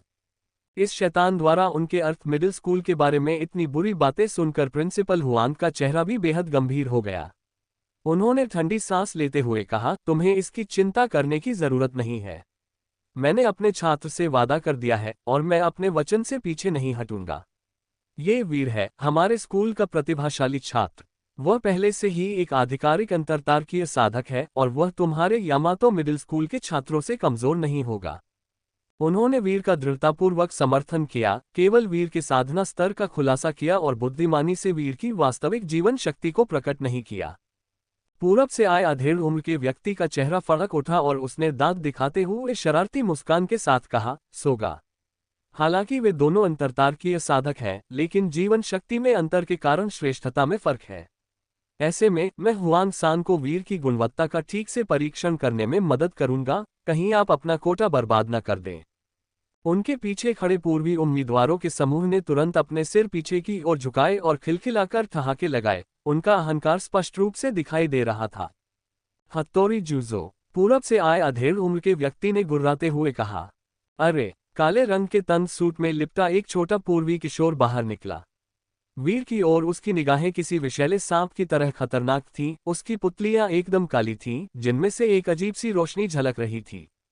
अगले ही पल उसने पूरी ताकत से अपना वार किया और तेजी से हाथ के इशारे बनाने लगा। उसकी आंखें गहरे भावरों की तरह घूम रही थीं, मानो किसी की आत्मा को निगल रही हो। निंजुत्सु की गुप्त तकनीक, दिल से सिर काटना। एक ठंडी अदृश्य हलचल फैल गई। वीर की दृष्टि धुंधली हो गई, उसके चारों ओर का सारा प्रकाश गायब हो गया और दुनिया मानो एक काले पर्दे से ढकी हुई थी, घोर अंधकार में डूबी हुई। उसकी रीढ़ की हड्डी में सिहरन दौड़ गई और त्वचा पर एक तेज चुभन महसूस हुई, मानो कोई गिलोटिन उस पर गिरने वाला हो, एक ही वार में उसका सिर धड़ से अलग कर देने वाला हो। उसके हृदय में मृत्यु का असीम भय उत्पन्न हो गया। एक पल के लिए वीर एकदम असहाय खड़ा रहा। पूरब से आए वे सभी लोग विजयी भाव से हंस रहे थे, वीर को ऐसे देख रहे थे मानो वह कोई बेचारा कीड़ा हो जो किसी भी क्षण मर सकता है। दिल से सिर काटने की इस तकनीक से वार होने पर भले ही वह मरा न हो, लेकिन उसकी आधी जान चली जाएगी। इस लड़के का तो काम तमाम। हा, आत्मा का भ्रम। प्रधानाचार्य चौंक गए, मन ही मन सोचने लगे, ये तो बुरा हुआ। मानसिक क्षति सबसे भयावह होती है, यदि बचा भी लिया जाए तो मन को गंभीर आघात लगेगा और उसके बाद वह अपनी पूरी शक्ति के 10वें हिस्से से भी कम का उपयोग कर पाएगा। उन्हें उम्मीद नहीं थी कि पूरब से आए ये लोग इतने दुस्साहसी होंगे और छुपकर हमला करने के लिए इतने घिनौने तरीके अपनाएंगे। उनका मकसद पृथ्वी मिडिल स्कूल के प्रतिभाशाली छात्र वीर को अपंग करना था। प्रधानाचार्य चिंतित थे और उनकी आंखें लाल हो गई थीं। इस दौरान घटनास्थल पर चल रहे संघर्ष ने अन्य स्कूलों के उम्मीदवारों का भी ध्यान आकर्षित किया, जिन्होंने शरारती निगाहें डाली, मानो वे परिणामों की परवाह किए बिना तमाशा देखने का आनंद ले रहे हों। एक उबाऊ चाल। वीर स्वयं बहुत शांत था, बिना घबराए आसपास के अंधेरे को देख रहा था। वह जानता था कि यह केवल उसकी दृष्टि तंत्रिका का अस्थायी रूप से किसी आत्मा के भ्रम के कारण रात का भ्रम पैदा होना था। उस पर स्पिरिट इल्यूजन का इस्तेमाल करना, जिसने पहले ही माइंड जीन को जागृत कर लिया था, क्या ये लुबान के सामने अपनी ताकत का प्रदर्शन करने जैसा नहीं था? ये जानना जरूरी है कि माइंड जीन स्पिरिट जीन का विकसित रूप है। जब बात मन की शक्ति की आती है तो मन का जीन ही आत्मा के जीन का पूर्वज है। वीर के होठों पर ठंडी मुस्कान आ गई। उसका इन शैतानों से उलझने का कोई मूड नहीं था। जब दूसरे पक्ष ने बेरहमी से कदम उठाया था तो फिर उसके द्वारा भी उसी तरह का असभ्य कदम उठाने में कोई बुराई नहीं थी। बूम! वीर की भौहों के बीच की त्वचा चमक उठी और उसकी मानसिक शक्ति बाढ़ की तरह उमड़ पड़ी, जिससे हृदय से सिर काटने की तकनीक तुरंत ही रुक गई। उसने प्रतिद्वंदी के चेतना सागर में एक दरार ढूंढ ली और बेतहाशा उसमें घुस गया। आह! एक चीख सुनकर सब चौंक गए। वीर की दृष्टि तुरंत सामान्य हो गई। उसने देखा कि अहंकारी हत्तोरी जूजो अब जमीन पर किसी वध के लिए तैयार सुइया कुत्ते की तरह बेकाबू होकर तड़प रहा था, अपना सिर पकड़े हुए था, उसके सातों अंगों से खून बह रहा था और वह लगातार चिल्ला रहा था। उसकी चीखें इतनी दर्दनाक थीं कि लोग डर से कांप उठे। ये व्यक्ति पागल हो गया है। वीर ने दोबारा उसकी तरफ नहीं देखा। इस व्यक्ति ने आध्यात्मिक भ्रम का प्रयोग किया, जिससे उसकी मानसिक ऊर्जा पूरी तरह से उजागर हो गई और उसके चेतना सागर के पास बचाव का कोई साधन नहीं था। उसकी मानसिक शक्ति, जो 10 गुना से भी अधिक थी, पल भर में उमड़ पड़ी। इस प्रतिक्रिया के कारण अगर उसका सिर न फट जाए तो यह अजीब बात होगी। हत्तोरी-सान, आपको क्या हुआ है? पूरब से आए लोगों में हलचल मच गई। वे सब इकट्ठा होकर देखने लगे और उन्होंने पाया कि हत्तोरी जुजो की आंखें सफेद पड़ गई थीं, मुंह के कोनों से लार टपक रही थी और वह पूरी तरह से मूर्ख बन गया था। मानसिक प्रतिक्रिया। वहां मौजूद सभी दर्शक विभिन्न विद्यालयों के शीर्ष प्रतिभाशाली छात्र थे और उनमें से कई ज्ञानवान थे। किसी ने तुरंत वीर की विधि को पहचान लिया और उनकी आंखों में अत्यधिक आशंका झलक रही थी। आध्यात्मिक भ्रम निराकार और अमूर्त होते हैं, इसलिए उनसे बचाव करना सबसे कठिन होता है। भविष्य में यदि वह शत्रु बन जाए तो सावधान रहना चाहिए। अपने साथी को अपंग देखकर पूर्व के लोग क्रोधित हो गए और गीदड़ों और जंगली कुत्तों के झुंड की तरह दहाड़ते हुए उग्रता से टूट पड़े। बेवकूफ! तुम्हारी हिम्मत कैसे हुई हत्तोरी-सान को अपाहिज करने की? मैं तुमसे तुम्हारी जान लेकर बदला लूंगा। इस बच्चे को मार डालो। जो कोई भी हम पूर्वी लोगों को उकसाएगा, उसका अंजाम अच्छा नहीं होगा। ... इन सभी पूर्वी योद्धाओं ने अपनी कमर से समुराई तलवारें निकाली। तलवारें तेजी से चमक उठीं और वातावरण में एक खूनी, भयावह आभा फैल गई। वीर स्थिर खड़ा था, उसका शरीर गतिहीन था, लेकिन उसके भीतर की शक्ति तेजी से एकत्रित हो रही थी, जैसे कोई ज्वालामुखी उबल रहा हो, जो अगले ही क्षण फटने और अपने रास्ते में आने वाली हर चीज को नष्ट करने के लिए तैयार हो। शांति! एक गहरी गर्जना सुनाई दी और जीवन शक्ति की एक विशाल लहर उफनते समुद्र की तरह दूर से तेजी से आई और तुरंत ही उस दृश्य पर मौजूद सभी हलचल को एक अदम्य शक्ति से दबा दिया। खड़खड़ाहट, चमड़े के बूटों की आहट सुनाई दी और एक तगड़ा जनरल अपने साथ कुलीन सैनिकों का एक समूह लेकर सबके सामने प्रकट हुआ। चील की तरह गहरी और तीक्ष्ण दृष्टि से उसकी आंखें पूरे हॉल में घूम उठीं। कोई भी उसकी निगाहों से सीधे नहीं मिला सका। सभी के दिल बैठ गए, मानो वे जमीन पर पड़े कमजोर जानवर हों, जिन पर आकाश में उड़ता हुआ एक शक्तिशाली बाज निशाना साध रहा हो, और वे सब बेचैनी से भर गए। अध्याय 185। कौन सहमत है? कौन सहमत है? यहाँ असल में क्या हुआ? जनरल, युद्ध में माहिर और खूंखार सैनिकों के एक समूह का नेतृत्व करते हुए प्रकट हुए, और पूरा परिसर सन्नाटे में डूब गया। केवल हत्तोरी जूजो, जिसका सिर फट गया था, जमीन पर पड़ा हुआ था, अपना सिर पकड़े हुए लगातार विलाप कर रहा था। उसकी निगाहें बिजली की तरह थीं, बिना पलक झपकाए। उनकी जीवन शक्ति के असीम उतार चढ़ाव एक अथाह सागर की तरह मैदान पर मची हलचल को पूरी तरह से शांत कर दिया। हर कोई सर्दियों में झींगुर की तरह शांत था, मानो सांस लेने की भी हिम्मत न कर रहा हो। क्या ये व्यक्ति महान साधक हो सकता है? वीर की आंखें एकदम सिकुड़ गईं। उसे ऐसा लगा जैसे किसी अदृश्य शक्ति ने उसके दिमाग पर कब्जा कर लिया हो और वह कोई हलचल पैदा करने में असमर्थ हो गया हो। एक अंतरतारकीय साधक अकेले उस पर इतना जबरदस्त दबाव नहीं डाल सकता था। केवल एक महान साधक, जो साधक अभिजात वर्ग से भी एक स्तर ऊपर हो और जिसने 2 प्रमुख स्तरों को पार किया हो, वही इतना जबरदस्त प्रतिरोध उत्पन्न कर सकता था। पृथ्वी पर इतना दुर्जय कोई नहीं था, न ही सौरमंडल में।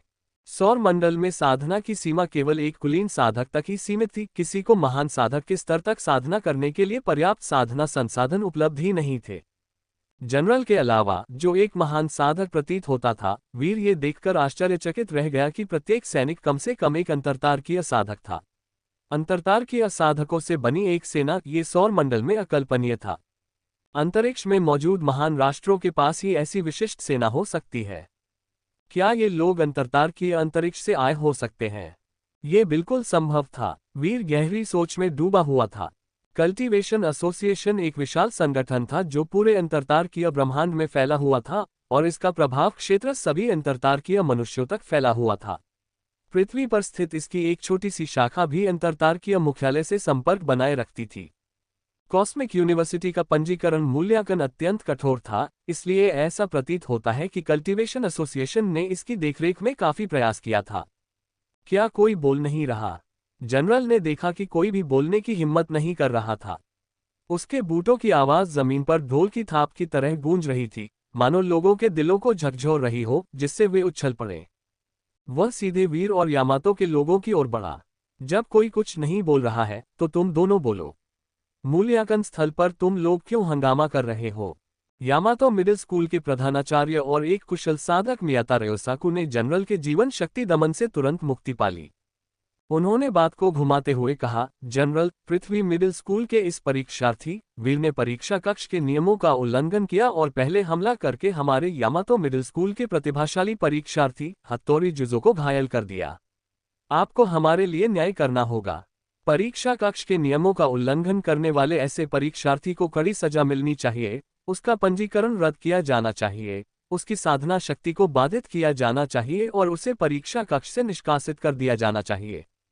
उसने वीर पर उंगलियां गड़ाकर आरोप लगाए, मानो वीर एक अक्षम्य खलनायक बन गया हो और उसके द्वारा प्रस्तावित सजाएं बेहद दुर्भावनापूर्ण थीं, लगातार उसकी साधना को पंगु बनाने और उसे परीक्षा कक्ष से निष्कासित करने की धमकी दे रही थीं।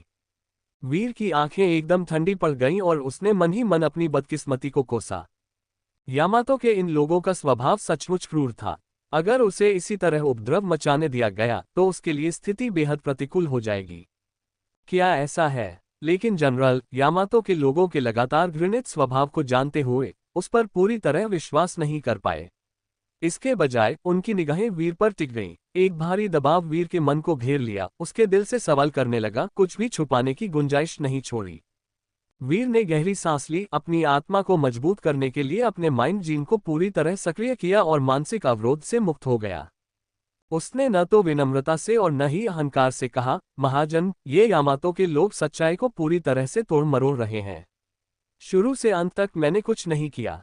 ये यामातो के लोग ही थे जिन्होंने मानसिक भ्रम की तकनीक का इस्तेमाल करके पहले हमला किया। दुर्भाग्य से उनका कौशल अपर्याप्त था और उन्हें इसका खामियाजा भुगतना पड़ा, जिससे उनके सिर फट गए। इसके लिए कौन जिम्मेदार है? तथ्यों की बात करें तो यहाँ लाइट ब्रेन की निगरानी होनी चाहिए, महाजन। एक नज़र में ही पता चल जाएगा। क्योंकि ये यामातो लोग इतने नीच और दुष्ट थे, इसलिए वीर का विनम्र न होना स्वाभाविक था। उसके शब्द चाकू की तरह थे, हर शब्द यामातो लोगों के दिलों में चुभता था, उन्हें पूरी तरह से अपमानित करता था। बाका, यामातो के लोग मन ही मन कोसने लगे, मानो क्रोध से फट पड़ने वाले हों। लेकिन जनरल उस समय वीर से बात कर रहे थे और वे जल्दबाजी में दखल देने की हिम्मत नहीं कर सकते थे। ओह! हालांकि वीर को अपने सामने धारा प्रवाह और शांत ढंग से बोलते हुए देखकर जनरल ने अपनी भौहें ऊपर उठाईं और आश्चर्यचकित हुए बिना नहीं रह सके। वह एक महान साधक थे। अपनी जीवन शक्ति के दबाव में एक कुलीन साधक के लिए खुलकर बातचीत करना सामान्य बात थी, लेकिन एक साधारण अंतरतार्कीय साधक का इतना संयमित रहना उनकी हृदय प्रकृति को वास्तव में अत्यंत लचीला बनाता था। निगरानी फुटेज देखे बिना भी जनरल ने वीर के बारे में अच्छी राय बना ली और कुछ हद तक उस पर विश्वास भी किया। उसने वीर को गौर से देखा, सिर हिलाया और निगरानी फुटेज देखने के लिए लाइट ब्रेन सिस्टम तक पहुंचने के लिए अपने अधिकार का इस्तेमाल किया। यामातो के लोगों के चेहरों का भाव एकदम बदल गया और वे तुरंत समझ गए कि कुछ गड़बड़ है। जैसे जैसे निगरानी का खुलासा हुआ, सच्चाई सामने आ गई। यामातो मिडिल स्कूल के प्रधानाचार्य द्वारा स्वयं अपने परीक्षार्थियों के साथ आकर उकसाने से लेकर अंततः दिखावा करने में विफल रहने और सबक सीखने तक उनके घिनौने असली रंग पूरी तरह से उजागर हो गए। चारों ओर से नापसंदगी भरी निगाहें डाली गईं। ये यामातो के लोग सचमुच नीच थे। कमजोरों को सताना एक बात थी, योग्यतम की उत्तरजीविता प्रकृति का एक क्रूर नियम था। लेकिन मुख्य बात यह थी कि उनमें शक्ति की कमी थी, फिर भी वे एक बलवान व्यक्ति को उकसाने गए, जिसके परिणामस्वरूप उन्हें बुरी तरह अपमानित होना पड़ा, जो वास्तव में शर्मनाक था। सच्चाई का पता चलते ही जनरल की आंखें कठोर हो गईं, उनकी निगाहें बर्फीली हो गईं। यामातो के लोग तुरंत ऐसे महसूस करने लगे मानो वे किसी बर्फीले तहखाने में गिर गए हों। वे पूरी तरह कांपने लगे, मानो किसी दैवीय प्रकोप का सामना कर रहे हों और जरा भी विरोध करने की हिम्मत नहीं कर पा रहे थे। वीर एक तरफ से लगातार उपहास उड़ाते हुए देख रहा था। ये यामातो लोग बिल्कुल ऐसे ही थे। 10,000 साल बीत जाने के बाद भी उनकी जन्मजात कमियां जरा भी नहीं बदली थीं। वे कमजोरों को सताते थे और जब किसी बलवान व्यक्ति को देखते थे तो आज्ञाकारी पोते पोतियों की तरह व्यवहार करने लगते थे, बिल्कुल वीरविहीन, सचमुच शर्मनाक। यह मामला यहीं समाप्त होता है। यामातो मिडिल स्कूल, तुमने ही पहले उकसाया था और तुम्हारी अपनी अकुशलता के कारण ही तुम्हें ये दंड मिला है जिसके तुम हकदार हो। अगर तुमने दोबारा कोई गड़बड़ करने की हिम्मत की तो मैं तुम सबको निष्कासित कर दूंगा। जनरल ने ठंडी सांस ली। उनका लहजा हल्का और सहज था, फिर भी उन्होंने किसी को दंडित नहीं किया बल्कि दबंगई से मामले को समाप्त घोषित कर दिया। यामातो के लोग बेहद अन्याय का शिकार महसूस कर रहे थे और विरोध करने की हिम्मत नहीं कर सके। दूसरी ओर वीर को बिल्कुल भी परवाह नहीं थी। उसका एक बाल भी नहीं गिरा था, बल्कि उसने यामातो मिडिल स्कूल के एक परीक्षार्थी को अपाहिज कर दिया था, इसलिए उसका कुछ भी नुकसान नहीं हुआ था। जब हमें फायदा मिल गया था तो नखरे दिखाने और मुसीबत मोल लेने की कोई जरूरत नहीं थी। अब प्राथमिकता कॉस्मिक यूनिवर्सिटी के पंजीकरण मूल्यांकन की थी। उसे क्षण भर के गुस्से को महत्वपूर्ण मामलों में देरी का कारण नहीं बनने देना चाहिए। संघर्ष को शांत करने के बाद जनरल भीड़ के आगे बढ़ा और जोर से घोषणा की, कॉस्मिक यूनिवर्सिटी में प्रवेश के लिए मूल्यांकन अब शुरू होता है।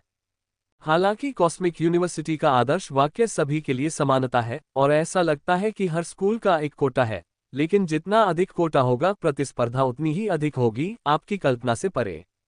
अंतरतारकीय ब्रह्मांड विशाल है और पूरे ब्रह्मांड में पिरामिड की तरह केवल 10 ही ऐसे सर्वोच्च शिक्षण संस्थान हैं। प्रत्येक विश्वविद्यालय केवल लगभग 10,000 लोगों की भर्ती करता है, जिसका अर्थ है कि कुल मिलाकर केवल 100,000 सीटें हैं।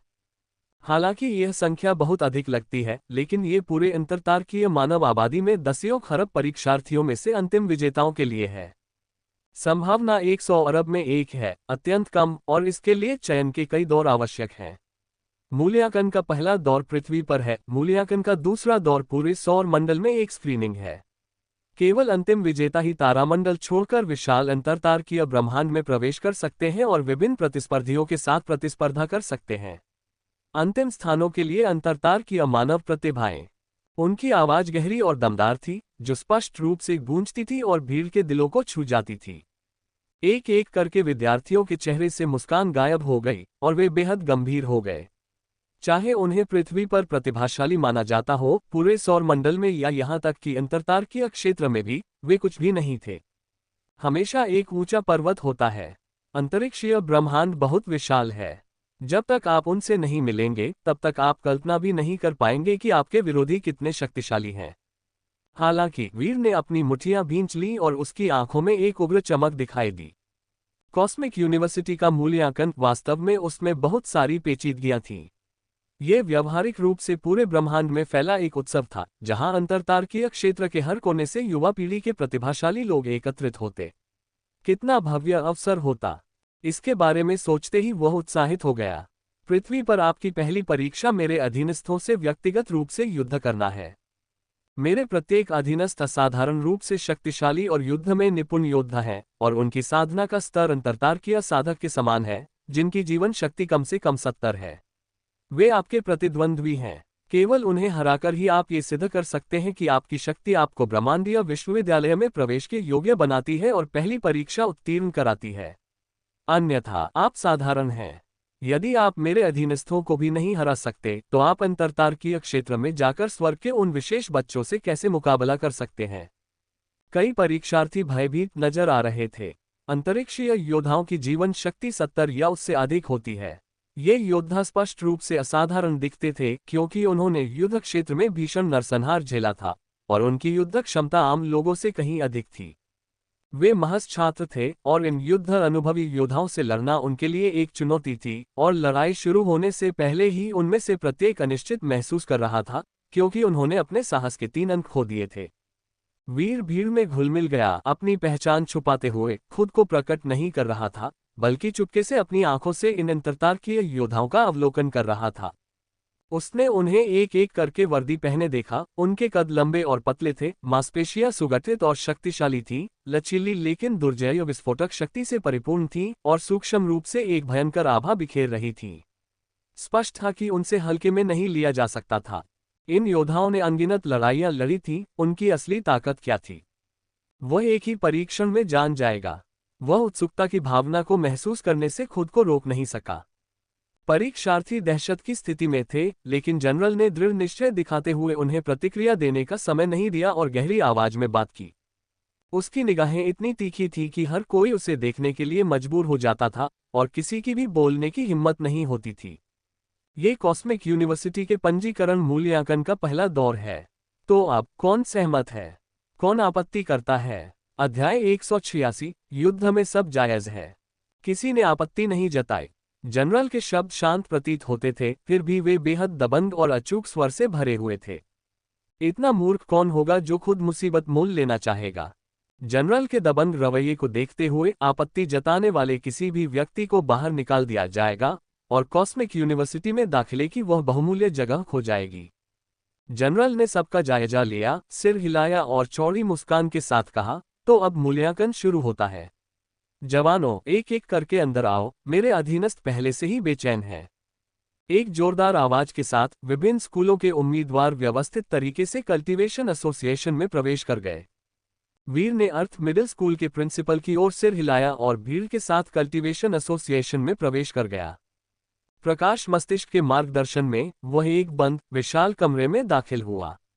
चारों ओर की दीवारें धातु की बनी थीं, वायुरोधी और बिना जोड़ वाली। 2 मीटर से अधिक लंबा एक हट्टा कट्टा व्यक्ति पहले से ही वहां खड़ा था, जो काफी देर से इंतजार कर रहा था। क्या तुम वीर हो? मैं तुम्हारा कब से इंतजार कर रहा था। अंतरतारकीय योद्धा मोड़ा, वीर पर सरसरी नजर डाली, आलस से हाथ हिलाया और घमंडी भाव से वीर को खुलकर हमला करने का इशारा किया। उसका रवैया शिथिल था, जिसमें बचाव का कोई भाव नहीं दिख रहा था, मानो वह वीर को बिल्कुल भी गंभीरता से नहीं ले रहा हो। वीर की आंखें सिकुड़ गईं। वह न तो दूसरे पक्ष द्वारा उकसाया गया था और न ही इस भ्रम से मूर्ख बना था। उसने गौर किया कि हालांकि अंतरतारकीय योद्धा लापरवाह प्रतीत हो रहा था, उसका शरीर शिथिल था, फिर भी उसके भीतर गुप्त रूप से शक्ति एकत्रित हो रही थी। उसका गुरुत्वाकर्षण केंद्र स्थिर था और वह हमला करने के लिए तैयार था। अगर वीर इस झांसे में आकर जल्दबाजी में हमला करता है तो उसे तुरंत ही एक जोरदार प्रहार का सामना करना पड़ेगा और वह प्रतिद्वंद्वी के जाल में फंस जाएगा। ये शब्द देखने में तो उपेक्षापूर्ण लगते थे, लेकिन इनका उद्देश्य केवल उसे सुरक्षा का झूठा एहसास दिलाना था। इस अहम मोड़ को समझते हुए वीर के होठों पर मुस्कान आ गई। घबराने के बजाय वह खुश था। ये तो दिलचस्प होता जा रहा था। युद्ध में सब जायज है। एक अंतरतारकीय योद्धा से यही उम्मीद की जाती है, अनगिनत लड़ाइयों में निपुण, अत्यंत समृद्ध युद्ध अनुभव के साथ, और कोई बेतुके नियम नहीं। वास्तविक युद्ध में निष्पक्षता जैसी कोई चीज नहीं होती। किसी भी तरीके का इस्तेमाल किया जा सकता है, छिपे हुए हथियार, जहर, बंदूकें। चाहे वह सम्मानजनक तरीका हो या कपटपूर्ण, जब तक वह जीत की ओर ले जाता है, वह एक अच्छा तरीका है। ये जीवन और मृत्यु की लड़ाई है, ऐसे में तुच्छ नियमों पर क्यों अड़े रहना।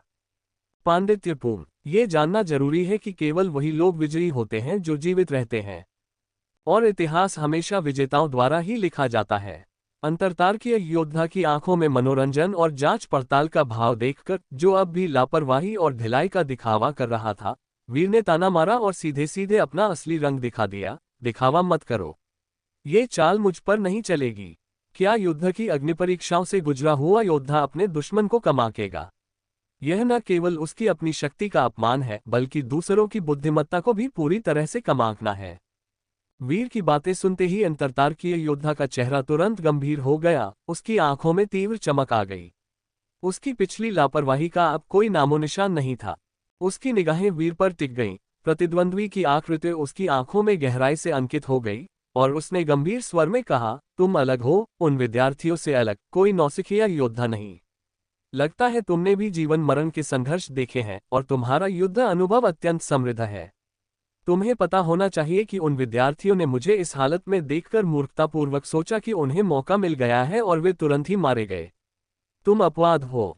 वीर मुस्कुराया, लेकिन उसने कोई जवाब नहीं दिया। मंगल ग्रह के गृहयुद्ध में उनकी युद्ध क्षमता निखरी थी, यहाँ तक कि उनका सामना कुलीन साधकों से भी हुआ था।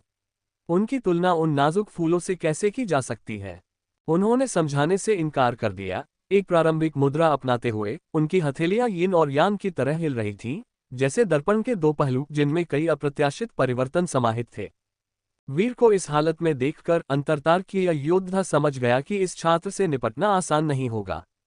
उसने अपने हाथों को पंजों की तरह बनाकर अपनी छाती के सामने रख लिया, मानो किसी भयंकर बाघ का रूप धारण कर लिया हो। वह मुस्कुराया, उसका मांसल चेहरा बाघ की तरह कांप रहा था, मानो वह खूंखार बाघ हो। तुम पृथ्वी के मध्य विद्यालय की वर्दी पहने हो, अंतरतार्कीय ब्रह्मांड की विशालता से अनभिज्ञ। अधिकांश प्राचीन मार्शल आर्ट और जीन मार्शल आर्ट जानवरों के रूपों की नकल से उत्पन्न हुए हैं। मेरा ये प्राचीन मार्शल आर्ट एक उन्नत निम्न स्तरीय जीन मार्शल आर्ट है, स्टार टाइगर किलिंग फिस्ट। यह अंतरतार्कीय क्रूर जानवर ब्लैक स्टार स्केल टाइगर की नकल करता है। तुम्हें सावधान रहना होगा। बहुत हो गई बातें, चलो लड़ाई शुरू करते हैं। उसकी लगातार बकबक देखकर वीर को और सुनने की जहमत नहीं उठानी पड़ी। असल लड़ाई में भला कौन अपनी ताकत का प्रदर्शन करेगा? दरअसल उस योद्धा की हरकतें उसे और भी गुस्सा दिला रही थीं। वीर ने एक शब्द भी नहीं कहा और जमीन पर जोर से पैर पटका। उसका पूरा शरीर एक धुंधली छवि में बदल गया और वह भूत की तरह तेजी से आगे बढ़ा। अंतरतार्कीय योद्धा की आंखें अत्यधिक झुंझलाहट से चौड़ी हो गईं। उन्होंने कृपापूर्वक मार्गदर्शन की पेशकश की थी, फिर भी दूसरे पक्ष ने इसे नजरअंदाज कर दिया, जो वास्तव में कृतज्ञता का भाव दर्शाता है। लेकिन जैसे जैसे ये सिलसिला बढ़ता गया, वैसे वैसे वह वीर से और भी ज्यादा सावधान होता गया। हालांकि उसने क्रोध के कारण अपना विवेक नहीं खोया। अपने व्यापक युद्ध अनुभव से उन्हें यह एहसास हो गया था कि वीर जैसे लोग वास्तव में बेहद शक्तिशाली और अग्निसाधित व्यक्ति थे, जिनसे निपटना बेहद कठिन था और उन्हें साधारण विद्यार्थियों की तरह नहीं माना जा सकता था। अन्यथा उन्हें भारी नुकसान उठाना पड़ सकता था। अगर वह पहले ही छात्र से हार जाता है तो क्या बाद में उसके सहकर्मी उसका मजाक नहीं उड़ाएंगे और यह उसके रिकॉर्ड पर जीवन भर के लिए एक धब्बा नहीं बन जाएगा? Star tiger black claw. वह दहाड़ा और तुरंत हमला कर दिया। उसकी 10 उंगलियां पंजों में बदल गईं, लगातार अंतरिक्ष को चीरती रहीं, तेजी से एक तूफान में तब्दील हो गईं, जिसका रंग शांत से पीला और अंत में काला हो गया। काली हवा ने पंजे के निशान बना दिए और तेज ताकत ने एक तीखी आवाज के साथ हवा को चीर दिया, जिससे कान के पर्दे फटने का खतरा था। वीर की आकृति हवा में थोड़ी देर के लिए ठहर गई। उसके पैर आग के पहियों की तरह तेजी से आगे बढ़े और काली हवा को दूर भगा दिया। उसने अपने प्रतिद्वंद्वी पर हमला किया। उसकी भौहों के बीच एक चांदी जैसी रोशनी चमक उठी। मन की शक्ति एक तूफान की तरह आगे बढ़ी, हवा में हलचल मचाते हुए एक दृश्यमान लहर का निर्माण किया जो तुरंत बाहर की ओर फैल गई। अंतरतार्कीय योद्धा को ऐसा लगा मानो उसकी आत्मा पर किसी अदृश्य लाठी से प्रहार किया गया हो। उसका शरीर थोड़ा कांप उठा और उसकी आंखें धुंधली हो गईं। उस स्तब्धता के क्षण में वीर की गति अविश्वसनीय रूप से तेज थी और वह पहले से ही करीब पहुंच रहा था। उसके हाथ यिन और यांग की तरह घूम रहे थे, जैसे कोई तितली फूलों के बीच उड़ती है, अनंत परिवर्तनों में परिवर्तित होती हुई, अनजाने में किसी के हृदय स्वभाव को अपनी ओर खींचती हुई, एक ब्लैक होल में समाहित होती हुई, लगातार डूबती हुई, खुद को बाहर निकालने में असमर्थ। यिन और यांग का भ्रम। अपने प्रतिद्वंदी को भ्रमित करते हुए वीर ने तेजी से हाथ चलाए और प्रतिद्वंदी की कनपटी के दोनों ओर, जो एक महत्वपूर्ण बिंदु है, जोरदार प्रहार किया। गर्जनापूर्ण आक्रमण तुरंत हुआ। यह आक्रमण अत्यंत क्रूर था, जिसका उद्देश्य शत्रु को एक ही प्रहार में पराजित करना था। ताड़ के पेड़ों के बीच चलने वाली हवा बहुत तेज थी। हाँ, अंतरतार्कीय योद्धा एक अनुभवी योद्धा था। युद्ध के घमासानों में पले बड़े उसके युद्ध कौशल बेहद शक्तिशाली थे। कुछ गड़बड़ महसूस करते ही वह दहाड़ा, उसकी आंखें खून से लाल हो गईं और उसके पूरे शरीर से एक ठंडी, हिंसक आभा उठने लगी। उसने मायाजाल के भ्रम को जबरदस्ती तोड़ दिया था। फुफकार। उसके पंजे क्रूर थे, बेरहमी से चीर रहे थे। उसका चेहरा नरक से रेंगते हुए असुर की तरह भयंकर था, मानो वह वीर इस दुस्साहसी अपराधी को टुकड़े टुकड़े कर देने का इरादा रखता हो। मुंह और पंजे आपस में टकरा गए। वीर ने अपने ऊपर एक जबरदस्त बल का प्रवाह महसूस किया और उसका शरीर तेजी से पीछे हट गया। अंतरतार्कीय साधक ने पलटवार किया। वह वीर को इतनी आसानी से पीछे हटने कैसे दे सकता था? वह एक भयंकर बाघ की तरह आगे बढ़ा, अपने लक्ष्य की प्राप्ति तक हार न मानने के लिए दृढ़ संकल्पित था। उसकी मांसपेशियां फूल गईं, उसका शरीर धनुषाकार हो गया और एक ठंडी, असामान्य ची ने शून्य क्षेत्र को मरोड़ दिया, जिससे सूक्ष्म रूप से एक भयंकर, दुष्ट बाघ का रूप धारण हो गया। वीर के दृढ़ हृदय स्वभाव के बावजूद वह क्षण भर के लिए भयभीत हो गया। उसकी मानसिक शक्ति बिखर गई और उसे अनजाने में भय का अनुभव हुआ। वह विरोध करने का साहस नहीं कर पाया। ये किस प्रकार की शक्ति है? यह मानसिक शक्ति में बाधा डाल सकता है, यहाँ तक कि मानसिक सम्मोहन भी बेकार हो जाता है। वीर चौंक गया, उसे अचानक साधना से संबंधित एक अस्पष्ट, दुर्लभ ज्ञान याद आ गया। ये बुरी ऊर्जा है। अध्याय 187 दुष्ट जीन। अंतरतारकीय योद्धा ने भयंकर प्रहार किया, उसके पंजे नुकीले और हल्के खूनी रंग से चमक रहे थे। उसके पीछे एक भयंकर बाघ का रूप प्रकट हुआ, जो आकाश की ओर दहाड़ रहा था, और एक अंतहीन दुष्ट ऊर्जा फैल गई, जिसने रोंगटे खड़े कर दिए। वीर की शक्तिशाली बुद्धि के बावजूद वह क्षण भर के लिए विचलित हो गया। उसके मन में विचारों की बाढ़ आ गई और उसे तुरंत एहसास हुआ कि यह एक युद्ध अनुभवी योद्धा की अद्वितीय रक्तरंजित दुष्ट ऊर्जा है। स्पिरिट जीन जोड़ bloody gene equals evil QE gene. ऐसा कहा जाता है कि युद्ध के मैदान में अनगिनत जीवन मरण के युद्धों से बच निकलने वाले योद्धाओं में स्वाभाविक रूप से एक विशेष असुर समान ऊर्जा विकसित हो जाती है, जो एक असाधारण विशेषता में परिवर्तित होकर उन्हें शक्ति प्रदान करती है और उनके आक्रमणों की मारक क्षमता को अत्यधिक बढ़ा देती है। युद्ध में यह असुर ऊर्जा आत्मा को भी भयभीत कर सकती है, जिससे प्रतिद्वंद्वी युद्ध शुरू होने से पहले ही डर जाते हैं। यह उन शक्तिशाली योद्धाओं की एक अनूठी विधि है, आत्मा जीन को रक्त जीन के साथ मिलाकर एक गुप्त तकनीक के माध्यम से दुष्टची जीन को विकसित करना, एक ऐसी दुष्टची का निर्माण करना जो न तो देवताओं से डरती है और न ही भूतों से और सभी बुराई को दूर भगाती है। दुष्ट ऊर्जा का निर्माण योद्धा की दृढ़ इच्छाशक्ति और मारे गए शत्रुओं से अवशोषित रक्तमय ऊर्जा के संयोजन से होता है। युद्ध के मैदान में जीवन मरण के संघर्षों से गुजरे इन योद्धाओं की आध्यात्मिक इच्छाशक्ति रक्त और अग्नि से प्रज्वलित होकर इस्पात के समान दृढ़ संकल्प से भर जाती है। वे किसी भी भ्रम से नहीं डरते, दुष्ट ऊर्जा के प्रभाव में भ्रम तुरंत चकनाचूर हो जाते हैं और अप्रभावी हो जाते हैं। ये बात प्राचीन पृथ्वी के शीत युद्ध के युग में विशेष रूप से स्पष्ट थी। एक बार जब एक विशाल सैन्य गठन स्थापित हो जाता था, तो उमड़ती हुई दुष्ट ऊर्जा उस पर छा जाती थी, जिससे कोई भी दुष्ट विधियां सीमे वही डाव बेकार हो जाती थीं, वे बुलबुले में बदल जाती थीं और पल भर में धूल में मिल जाती थीं। अब वीर के सामने यही स्थिति थी। वह लगातार मायाजाल का प्रयोग करता रहा, लेकिन उनका अंतरतारकीय योद्धा पर कोई प्रभाव नहीं पड़ा। दुष्ट ऊर्जा के प्रबल प्रभाव से अंतरतारकीय योद्धा की हर चाल बेहद क्रूर थी और उसके चारों ओर एक ऐसी आभा थी जो दुष्ट राक्षसों को भी विकर्षित कर देती थी, जिससे वीर को बार बार पीछे हटना पड़ता था। वीर को एहसास हुआ कि ये दुष्ट ऊर्जा जीन एक शक्तिशाली सहायक जीन था, जो एड्रेनालाइन जीन के समान था, लेकिन उससे कहीं उच्च श्रेणी का था।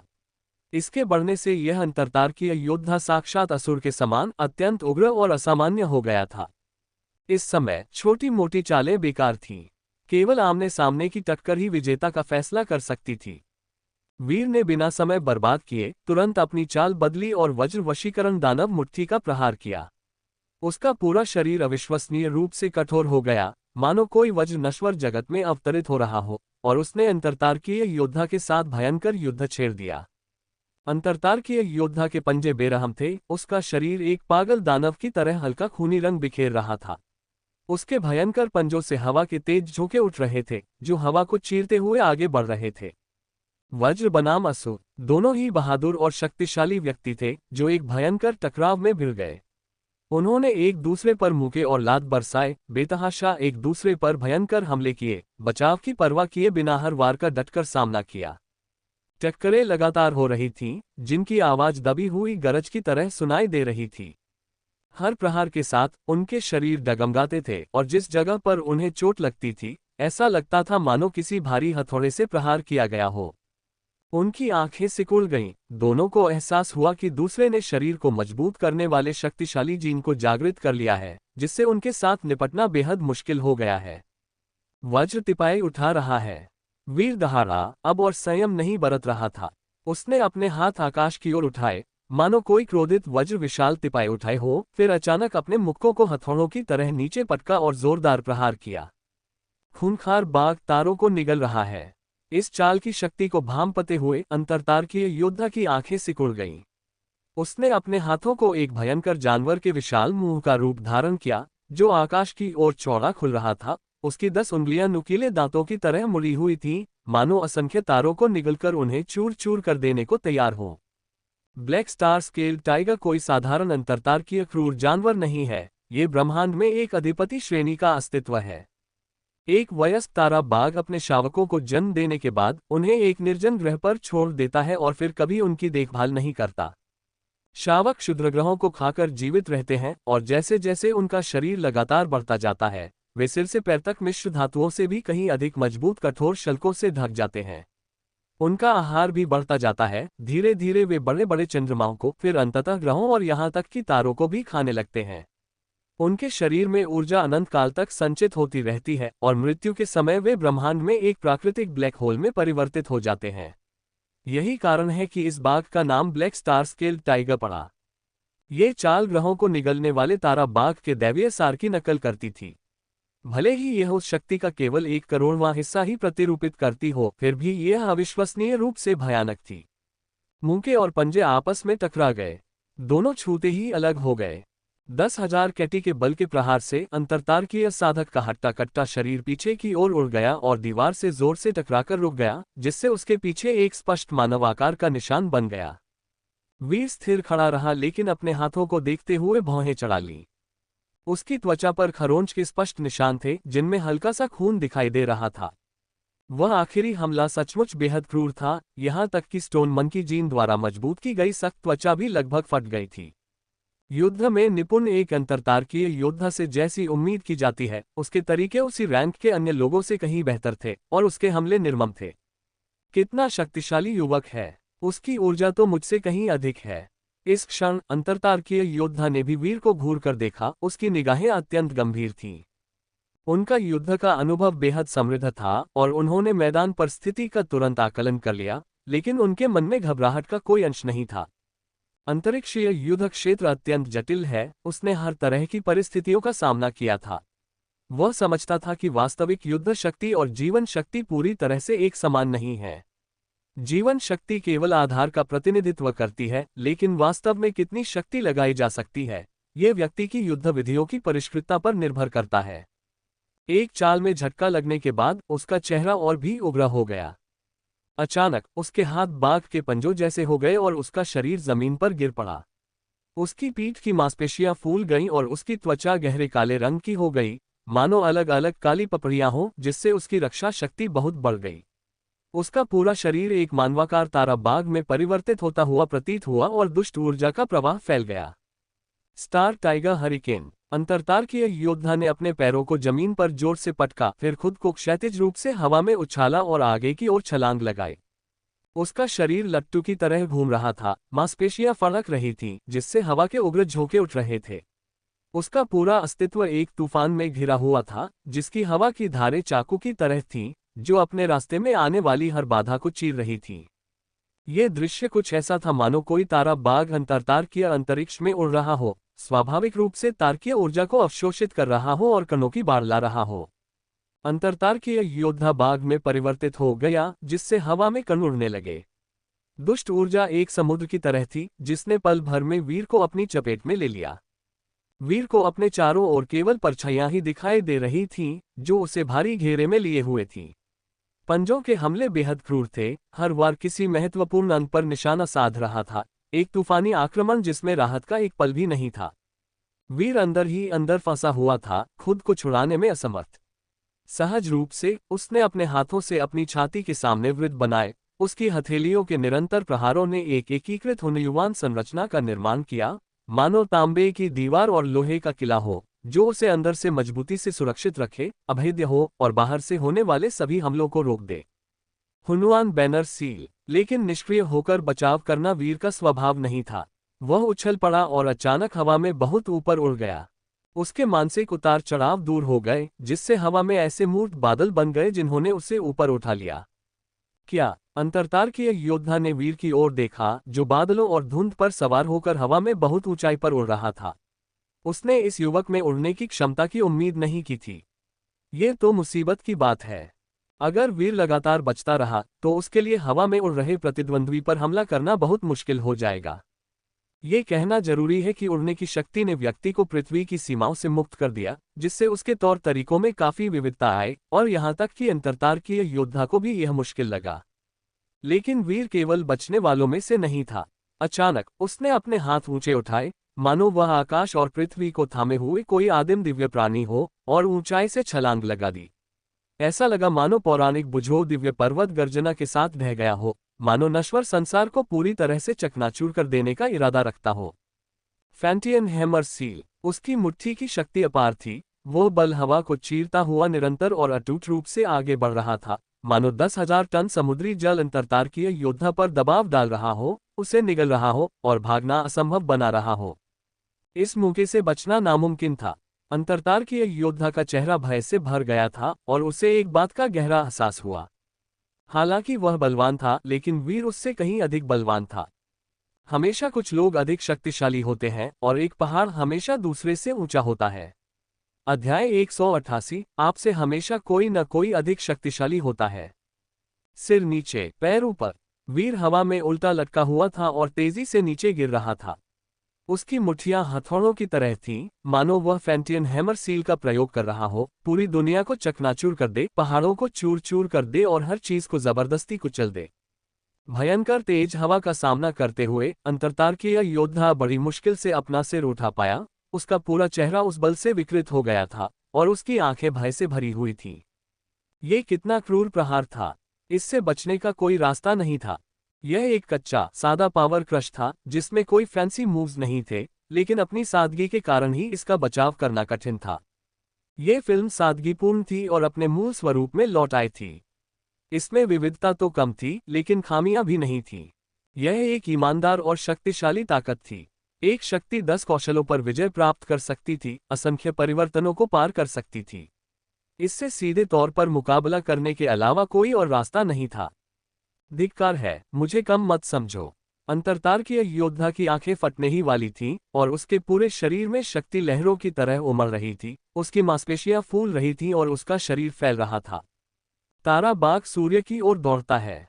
वह जमीन से ऐसे उछल पड़ा जैसे कोई वयस्क स्टार टाइगर चिलचिलाती धूप में सीधे हमला कर रहा हो, निडर और अजय, हर बाधा को चकनाचूर करने के इरादे से। मुक्केबाजी और सिर से टक्करें, कोई भी पीछे नहीं हट रहा था, आपस में टकरा गईं।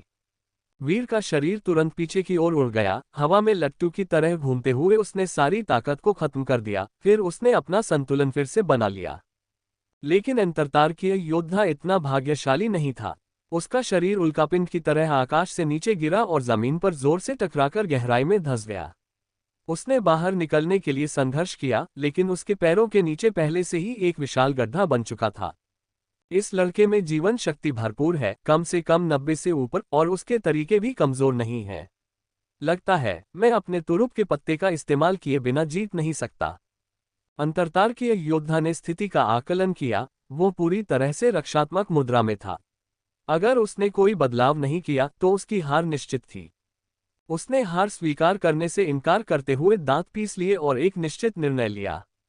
रक्त दानव असुर शरीर। उसके शरीर की सारी दुष्ट ऊर्जा अंदर की ओर सिमट गई और उसके शरीर से अंदर से बाहर की ओर एक भयानक लाल रोशनी निकलने लगी। उसका पूरा शरीर खून जैसे लाल रंग में बदल गया और वातावरण ठंडा और हिंसक हो गया। वीर का दिल सतर्क हो गया था। वह सोच रहा था कि अब विरोधी कौन सी विचित्र रणनीति अपना रहा है। चटक चटक, अंतर्तारकीय योद्धा का शरीर तेजी से बढ़ने लगा और देखते ही देखते 3 मीटर से अधिक लंबा हो गया। उसकी नसें शरीर पर लिपटी जंजीरों की तरह फूल गईं। उसका चेहरा भयानक और विकृत हो गया, क्रूर और डरावना हो गया, मानो वह किसी अंतहीन रक्तपात से निकले असुर में बदल गया हो, जो हत्या की मंशा से भरा हुआ था और सभी जीवित प्राणियों को नष्ट करने पर तुला हुआ था। वीर की आंखें सिकुड़ गईं। उसे महसूस हुआ कि अंतर्तारकीय योद्धा ने अपनी पूरी ताकत लगा दी है, एक ऐसी तकनीक का इस्तेमाल किया है जिसके परिणामस्वरूप शक्ति का क्षणिक विस्फोट होता है और इसके भारी दुष्प्रभाव होते हैं। ऐसा लग रहा था कि वह भी अब खुद को रोक नहीं पा रहा था। वीर ने एक धीमी दहाड़ मारी और उसका शरीर भी बदल गया। अपने स्टोन मन की जीन को पूरी तरह सक्रिय करते हुए उसका पूरा शरीर कठोर त्वचा वाले एक अविनाशी जेड जैसी आकृति में परिवर्तित हो गया। वज्र ड्रैगन पंजा हाथ। उसके हाथों ने अजगर के पंजे बना लिए और वह आगे बढ़ा। कोहनी के वार, कंधे के धक्के, लातें। उसके शरीर का हर हिस्सा एक अभेद्य हथियार बन गया। उसके पंजे विशेष रूप से क्रूर, नुकीले और भयावह थे, जो सीधे प्रतिद्वंद्वी के गले और महत्वपूर्ण अंगों पर निशाना साध रहे थे। अंतर्तारकीय योद्धा, जो एक असुर में परिवर्तित हो गया था, उसकी आंखें खून से लाल थीं। वह एक पागल राक्षस की तरह दिख रहा था और घातक star tiger killing fist moves का प्रयोग कर रहा था। ड्रैगन का पंजा बनाम बाघ का पंजा। उनमें से कोई भी पीछे नहीं हटा, उनके पंजे एक दूसरे पर बेतहाशा प्रहार कर रहे थे, जिससे आग की लपटें उठ रही थीं और भयावह निशान बन रहे थे। लेकिन वीर के शरीर पर मौजूद हल्के सफेद निशानों के विपरीत अंतर्तार्कीय साधक का शरीर खून से लथपथ था, उसके भयंकर घावों से कच्चा लाल मांस दिखाई दे रहा था। वह बार बार पीछे हटता रहा, धीरे धीरे आमने सामने की लड़ाई में पिछड़ता चला गया, पूरी तरह से कमजोर पड़ गया। हालांकि वीर ने पूरी ताकत से अपने मूव्स का इस्तेमाल किया, प्रतिद्वंद्वी को सांस लेने का भी मौका नहीं दिया और सीधे आमने सामने की टक्कर में उलझ गया, ये देखने के लिए कि कौन अधिक लचीला है। हालांकि प्रतिद्वंदी की शारीरिक शक्ति अत्यंत प्रबल थी, वीर को अपने स्टोन मंकी जीन पर पूर्ण विश्वास था। यह एक उत्परिवर्तित आदिम जीन था जिसे 10 गुना से अधिक मजबूत किया गया था। यही उसका सबसे बड़ा लाभ था। यहाँ तक कि वज्र वशीकरण दानव मुट्ठी जैसी निम्न स्तर की जीन मार्शल आर्ट भी उसके प्रतिद्वंदी को दबा देती थी। कोई मार्शल आर्ट कितनी भी शक्तिशाली क्यों न हो, वह एक निर्जीव वस्तु है। उसकी शक्ति उसे इस्तेमाल करने वाले व्यक्ति पर निर्भर करती है। हालांकि वज्र वशीकरण दानव मुट्ठी बहुत निम्न श्रेणी की थी, जो प्रतिद्वंद्वी की तारा बाघ वध मुट्ठी से कहीं अधिक हीन थी, फिर भी वर्तमान में यही वह मार्शल आर्ट थी जो वीर के लाभों का सर्वोत्तम उपयोग कर सकती थी। वज्र जीन और स्टोन मंकी जीन में काफी समान क्षमताएं थीं, जिससे वह अपनी शक्तियों को पूरी तरह से प्रदर्शित कर सका। और यह बिल्कुल वैसा ही निकला जैसा उसने उम्मीद की थी। कई दौर की आमने सामने की लड़ाई के बाद अंतर्तार्कीय योद्धा का चेहरा फड़क उठा, जो अत्यधिक दर्द को दर्शाता था। यदि किसी असुर को बार बार गंभीर रूप से घायल किया जाए तो वह भी वध के लिए लाए गए मेमने से अधिक कुछ नहीं होगा। वीर इंतजार कर रहा था, प्रतिद्वंदी के पूरी तरह से ध्वस्त होने का इंतजार कर रहा था, और फिर उसे एक ही झटके में पराजित कर देना चाहता था, जिससे उसे पलटवार करने की कोई शक्ति न बचे। अंतर्तार्कीय योद्धा के हाथ अनियंत्रित रूप से कांपने लगे और धीरे धीरे वह पकड़ बनाए रखने में असमर्थ हो गया। उसे स्वयं इस बात का एहसास हुआ और उसका दिल बुरी तरह बैठ गया। प्रतिद्वंदी स्पष्ट रूप से उसे गर्म पानी में मेढक की तरह उबालने की कोशिश कर रहा था, धीरे धीरे उसे कुचल रहा था। अगर वह इस स्थिति से बाहर नहीं निकला तो निश्चित रूप से हार जाएगा। भूखा भूत असुर। अंतर्तार्कीय योद्धा की आंखें गहरे लाल रंग से चमक उठीं और वह भूखे भूत की तरह झपटा। उसके पंजों से काली ऊर्जा निकली और वह एक प्रेत जैसी परछाई में बदल गया, आगे की ओर झपटा, मानो वीर को पूरी तरह निगल जाना चाहता हो। ये कदम देखने में तो भयंकर लग रहा था, लेकिन जितना अधिक शक्तिशाली ये था, उतनी ही अधिक इसकी खामियां थीं और यह उतना ही अधिक कमजोर होता गया। मौका आ गया था। वीर की आंखों में ठंडी रोशनी चमक उठी। उसकी मानसिक शक्ति उग्र रूप से फूट पड़ी और मूर्त टेलीकाइनेटिक बल में तब्दील हो गई, मानो एक अदृश्य रस्सी प्रतिद्वंद्वी को जकड़ रही हो। एक जोरदार खिंचाव के साथ इसने प्रतिद्वंद्वी का संतुलन तुरंत बिगाड़ दिया और उसे पूरी तरह से असुरक्षित कर दिया। क्या इतनी शक्तिशाली टेलीकिनेसिस? ये कैसे संभव है? अंतर्तार्कीय योद्धा को ऐसा महसूस हो रहा था जैसे वह भारी लोहे की जंजीरों से बंधा हुआ हो। उसकी हरकतें सीमित और धीमी हो गई थीं। जब वह गिरा हुआ हो तभी उस पर प्रहार करो। इससे पहले कि वह वीर के शक्तिशाली टेलीकाइनेटिक बंधनों से मुक्त हो पाता, अचानक उसके सिर में झुनझुनी सी महसूस हुई और दूर से एक तीव्र ऊर्जा उस पर केंद्रित हो गई, जिससे उसे आसन विनाश का आभास हुआ। अमर तलवार की मुहर का वाद। उसने ऊपर देखा और अपनी आंखों के सामने तलवार जैसी उंगलियों का एक जोड़ा तेजी से बड़ा होता हुआ देखा, जिसने उसकी पूरी दृष्टि को घेर लिया। कितनी तेज तलवार है! इसका उद्देश्य अमर प्राणियों का वध करना और देवताओं का नाश करना, स्वर्ग और पृथ्वी का विनाश करना था। मैं मर जाऊंगा। अगर मैंने ये तलवार उठाई तो मैं मर जाऊंगा। उसका चेहरा भय से भर गया था, क्योंकि वह जानता था कि वह इस तलवार का सामना नहीं कर सकता। हमेशा कहीं न कहीं ज्यादा ताकतवर लोग होते हैं। आखिरकार उसे यह एहसास हो गया कि वीर उससे ज्यादा ताकतवर है। अगर उसने ये कदम उठाया तो इसके परिणाम अकल्पनीय होंगे। यह महज एक आकलन था, जीवन मरण के संघर्ष की कोई जरूरत नहीं थी। अंतर्तार्कीय योद्धा का दिमाग सुन्न हो गया। अब उसे मान सम्मान या प्रतिष्ठा जैसे बेतुके विचारों की कोई परवाह नहीं थी। उसने दृढ़ता से कहा, रुको, मैं आत्मसमर्पण करता हूँ। छी! तलवार जैसी उंगली अपनी तीव्र गति को रोकते हुए तुरंत रुक गई और उसके माथे से 3 इंच की दूरी पर ठहर गई। टपक टपक खून टपक रहा था। अंतर्तार्कीय योद्धा का चेहरा ठंडे पसीने से भीगा हुआ था। हवा में तेजी से आती तलवार की ऊर्जा ने उसके माथे को भेद दिया था, जिससे एक खून से लथपथ छेद बन गया था और खून बह रहा था। सौभाग्य से उसने समय रहते चिल्ला दिया, तलवार की ऊर्जा ने उसके सिर पर केवल एक निशान छोड़ा, उसके मस्तिष्क में प्रवेश नहीं किया, अन्यथा तलवार अभी आई भी नहीं थी, फिर भी उसकी शक्ति भयावह थी। तुम आत्मसमर्पण करते हो। वीर ने सिर झुकाकर भावहीनता से उसकी ओर देखा। कितना पागल है। उसका ठंडा और भावहीन चेहरा देखकर अंतरतार की यह योद्धा मन ही मन कोसने लगा। अगर उसने समय रहते आत्मसमर्पण न किया होता तो यह मार्शल आर्ट का दीवाना सचमुच उसे मार डालता। उसके मांसल चेहरे पर एक ऐसी मुस्कान उभर आई जो रोने से भी अधिक बदसूरत थी, और उसने झट से सिर हिलाकर कहा, हाँ, मैं आत्मसमर्पण करता हूँ। ये तो अच्छा है। ये देखकर कि वह झूठ नहीं बोल रहा था, वीर ने हल्के से कहा, और बिना कुछ और कहे अपना हाथ पीछे खींच लिया और चला गया। अंतरतार की यह योद्धा स्तब्ध खड़ा वीर की दूर जाती हुई आकृति को देख रहा था। उसकी पीठ अनजाने में ठंडे पसीने से भीग गई थी। यह विलक्षण प्रतिभा कहाँ से आई? पृथ्वी जैसे पिछड़े ग्रह पर ऐसा प्रतिभाशाली व्यक्ति कैसे प्रकट हो सकता है? ये तो बिल्कुल ही असंभव था। तब तक वीर काफी दूर जा चुका था। उसे तीव्र दर्द हुआ और तभी उसने देर से अपना माथा ढंक कर दर्द से चीख मारी। वीर कल्टीवेशन एसोसिएशन के मार्शल आर्ट सेंटर से बाहर निकलते हुए चलता रहा। उसकी नज़र चारों ओर घूमी और वह थोड़ा आश्चर्यचकित रह गया जब उसने देखा कि 3-4 लोग पहले से ही बाहर खड़े थे। वे सभी वर्दी पहने हुए थे और एक एक करके पृथ्वी के अन्य माध्यमिक विद्यालयों के परीक्षार्थी थे। उसने अपने सारे तरीके आजमा लिए थे, अपने प्रतिद्वंदी को जबरदस्त ताकत से कुचल दिया था, फिर भी वह किसी अंतरतारकीय योद्धा को हराने वाला पहला परीक्षार्थी नहीं था। वीर के चेहरे पर मनोरंजन का भाव था। जैसा कि कॉस्मिक यूनिवर्सिटी के प्रवेश मूल्यांकन से उम्मीद थी, हर जगह मौजूद प्रतिभाशाली लोगों के बीच वास्तव में कुछ और भी अधिक प्रतिभाशाली लोग छिपे हुए हैं। अध्याय 189 अकेला भेड़िया। वीर, तुम बाहर हो। वीर को देखते ही प्रधानाचार्य ने तुरंत उसका अभिवादन किया। ये देखकर कि उसके फटे कपड़ों के अलावा वह बिल्कुल ठीक था, उन्होंने राहत की सांस ली। हालांकि उसे यह नहीं पता था कि वीर ने कॉस्मिक यूनिवर्सिटी के प्रवेश मूल्यांकन के पहले दौर में सफलता प्राप्त की है या नहीं, लेकिन जब तक वह घायल नहीं हुआ था तब तक सब ठीक था। सबसे खराब स्थिति में वह स्टार कंट्री यूनिवर्सिटी में आवेदन कर सकता था।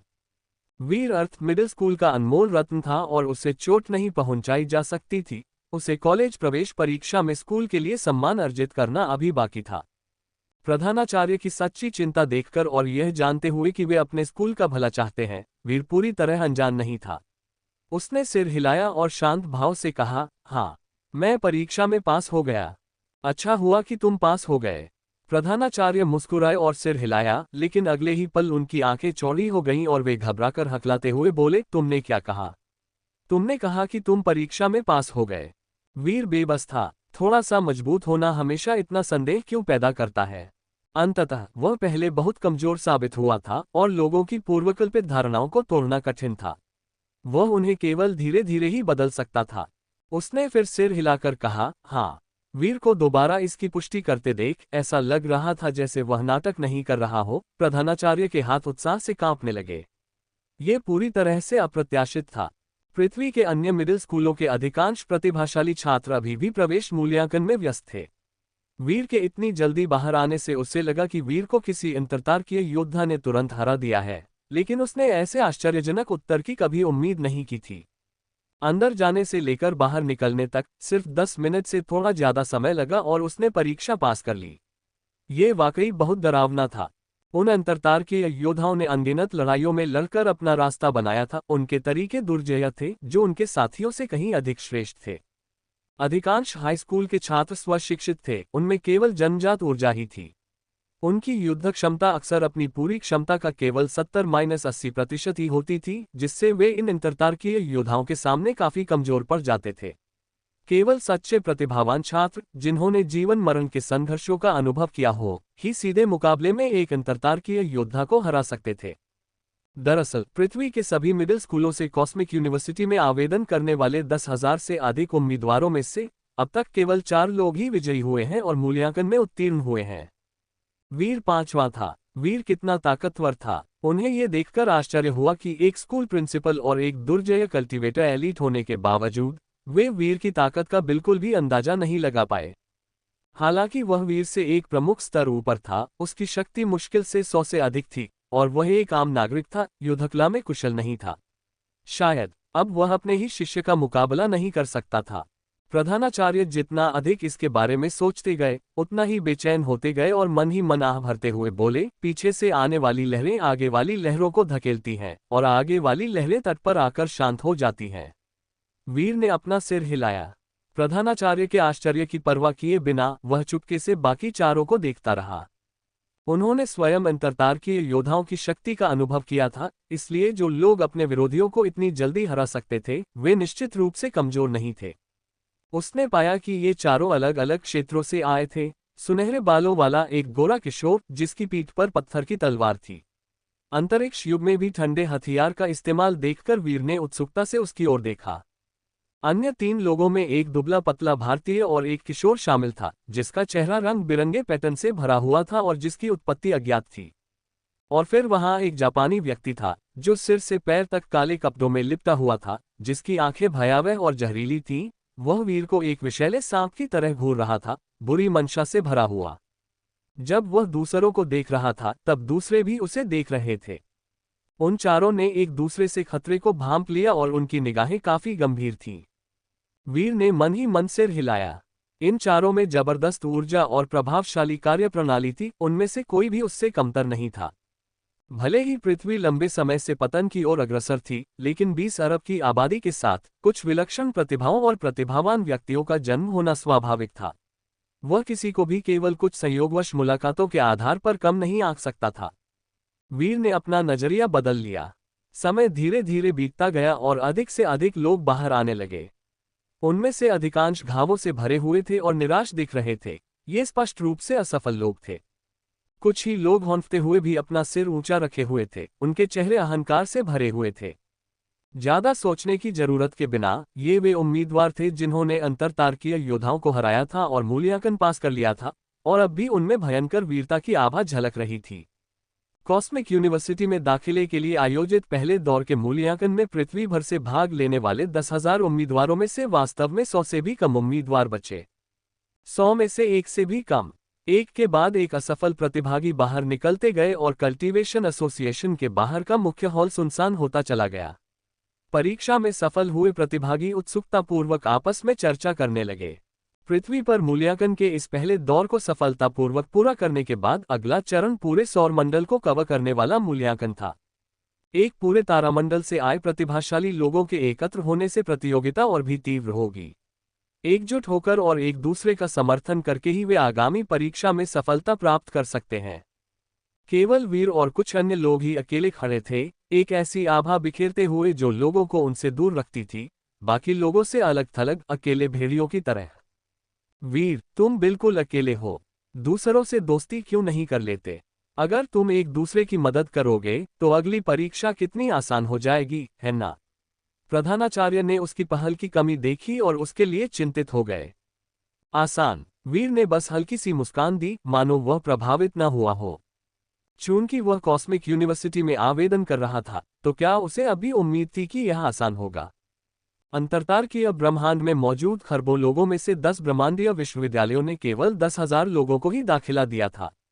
1 करोड़ में 1 की संभावना के साथ आसान रास्ते के बारे में सोचना सीधे सीधे मौत को दावत देना था। उसने बहुत स्पष्ट रूप से सोचा, पृथ्वी से लगभग 100 लोगों द्वारा मूल्यांकन के पहले दौर को पास करने से मूर्ख मत बनो। अंत में यह अत्यधिक संभव था कि उनमें से एक भी कॉस्मिक यूनिवर्सिटी में प्रवेश न पा सके। सौरमंडल एक पिछड़ा क्षेत्र था और वहां साधना का स्तर उच्च नहीं था। अंतरतारकीय ब्रह्मांड के विकसित क्षेत्रों में सच्चे साधना प्रतिभावान सभी साधक अभिजात वर्ग के थे। सौरमंडल के उम्मीदवारों में प्रतिस्पर्धा की कोई गुंजाइश नहीं थी, तो फिर एक साथ आने का क्या फायदा था? अंततः क्या उससे फिर भी खुद पर ही निर्भर नहीं रहना पड़ेगा? शायद वह सौरमंडल में मूल्यांकन के दूसरे दौर को पास करने के लिए एकजुट हो सकता था, लेकिन उसके बाद क्या होगा? जब वह अकेला ही बचेगा तब वह किस पर भरोसा करेगा? हालांकि प्रधानाचार्य की मंशा अच्छी थी, वीर ने उनकी सराहना की, लेकिन उसके अपने विचार थे। केवल सच्चे कमजोरों को ही एकजुट होने की आवश्यकता थी। साधना एकाकी यात्रा के लिए ही बनी थी। बलवानों के लिए एकांत का अभ्यस्त होना एक आवश्यक गुण था। केवल आत्मनिर्भरता से ही बलवान बना जा सकता था, अन्य किसी भी तरीके का उल्लेख करना व्यर्थ था। वीर का मन पक्का हो जाने पर प्रधानाचार्य ने अपना सिर हिलाया और उसे समझाने की कोशिश करना बंद कर दिया। वह जानता था कि वीर का उत्थान हमेशा पूरी तरह से आत्मनिर्भर रहा है, और उसने पहले ही साधना के बारे में अपना एक अनूठा दृष्टिकोण बना लिया था, जिसे दूसरे लोग प्रभावित नहीं कर सकते थे। सभी उम्मीदवारों के सफल या असफल होने के साथ ही कॉस्मिक यूनिवर्सिटी में प्रवेश के लिए मूल्यांकन का पहला दौर समाप्त हो गया। जनरल फिर से आगे बढ़ा और पूरे जोश से चिल्लाया, बधाई हो! तुमने मेरे शक्तिशाली अधीनस्थों को हरा दिया। लगता है तुम सब असली प्रतिभावान हो, न कि निकम्मे दिखावटी। अगले दौर की परीक्षा में भाग लेने का मौका मिलने पर बधाई। लेकिन इतनी जल्दी जश्न मत मनाओ। सौर मंडल विशाल है और पृथ्वी छोटी है। तुम्हारे जैसे प्रतिभाशाली लोग भी पूरे सौर मंडल के सामने तुच्छ हैं। मैं तुम्हें बस इतना बता सकता हूं कि अगली परीक्षा एक बेरोक-टोक, खुली और घातक परीक्षा होगी। ब्रह्मांड में मानवता के अनगिनत संभावित दुश्मन हैं। अगर तुम जैसे प्रतिभाशाली लोग नरसंहार में माहिर नहीं हो तो तुम्हारा क्या फायदा? अंत में तुम सब कचरे के ढेर बन जाओगे। दूसरी परीक्षा 1 महीने में शुरू होगी। अपने भविष्य और अपने जीवन के लिए अच्छी तरह से तैयारी कर लो। तुम्हें पता होना चाहिए कि दूसरी परीक्षा पहली परीक्षा जैसी नहीं है। इसमें लोग मरेंगे। वह ठंडी आवाज भारी और शक्तिशाली थी, मानो कोई विशाल पत्थर सबके दिलों पर प्रहार कर रहा हो। अध्याय 190 कुलपति का दौरा। अंतरिक्ष यान ने हवा को चीरते हुए गति पकड़ी। जनरल से दूसरे दौर के मूल्यांकन के बारे में जानने के बाद वीर और प्रधानाचार्य तुरंत कल्टीवेटर एसोसिएशन छोड़कर हुआशिया शहर लौट गए। मूल्यांकन का दूसरा दौर 1 महीने में शुरू होगा। वीर, तुम्हारी क्या योजनाएं हैं? प्रधानाचार्य ने पूछा। वीर जितना आगे बढ़ता, स्कूल को उतना ही अधिक लाभ होता, इसलिए उसे इस बारे में सोचना ही था। अब मैं एकांत में कठोर साधना में अपना समय लगाऊंगा, अपने जीन को मजबूत करूंगा और दूसरे मूल्यांकन से पहले अंतरतार्कीय साधक बनने के लिए प्रयासरत रहूंगा। वीर ने गहरी आवाज में कहा, जिससे उसकी आगामी योजना का कुछ अंश सामने आया। क्या तुमने अभी तक अपने जीन्स को पूरी तरह से विकसित भी नहीं किया है, और तुम्हारी शक्ति पहले से ही 90 से अधिक है। तुम्हारे जीन्स किस हद तक मजबूत हुए हैं? तुम किस पौराणिक मार्ग का अनुसरण कर रहे हो? प्रधानाचार्य अत्यंत आश्चर्यचकित प्रतीत हुए और उन्होंने कई प्रश्न पूछे। ये तो साधना के सिद्धांतों का सीधा उल्लंघन था। हालांकि वीर उनका छात्र था, लेकिन वह रहस्य की कई परतों में लिपटा हुआ था, जिससे प्रधानाचार्य के लिए उसे पूरी तरह से समझ पाना असंभव था। उनकी पूछताछ का सामना करते हुए वीर ने ज्यादा कुछ कहे बिना बस मुस्कुरा दिया। प्रधानाचार्य को ये भी पता था कि उसने एक वर्जित कार्य किया है, क्योंकि कोई भी साधक अपने रहस्य उजागर नहीं करेगा। उन्होंने समझदारी से दबाव नहीं डाला, थोड़ी देर सोचा और फिर कहा, चूंकि तुमने कठोर साधना करने का निर्णय लिया है, इसलिए मैं तुम्हें अनिश्चितकालीन अवकाश देता हूँ। बस परीक्षा के लिए आ जाना। धन्यवाद प्रधानाचार्य। वीर ने कृतज्ञतापूर्वक सिर हिलाया। कक्षा में आसपास बैठे प्रतिभाशाली छात्र ईर्ष्या और जलन के भाव से देख रहे थे। प्रधानाचार्य ने वीर को भरपूर स्वतंत्रता दी, क्योंकि वे जानते थे कि सच्चे प्रतिभाशाली लोग नियमों से बंधे नहीं रह सकते।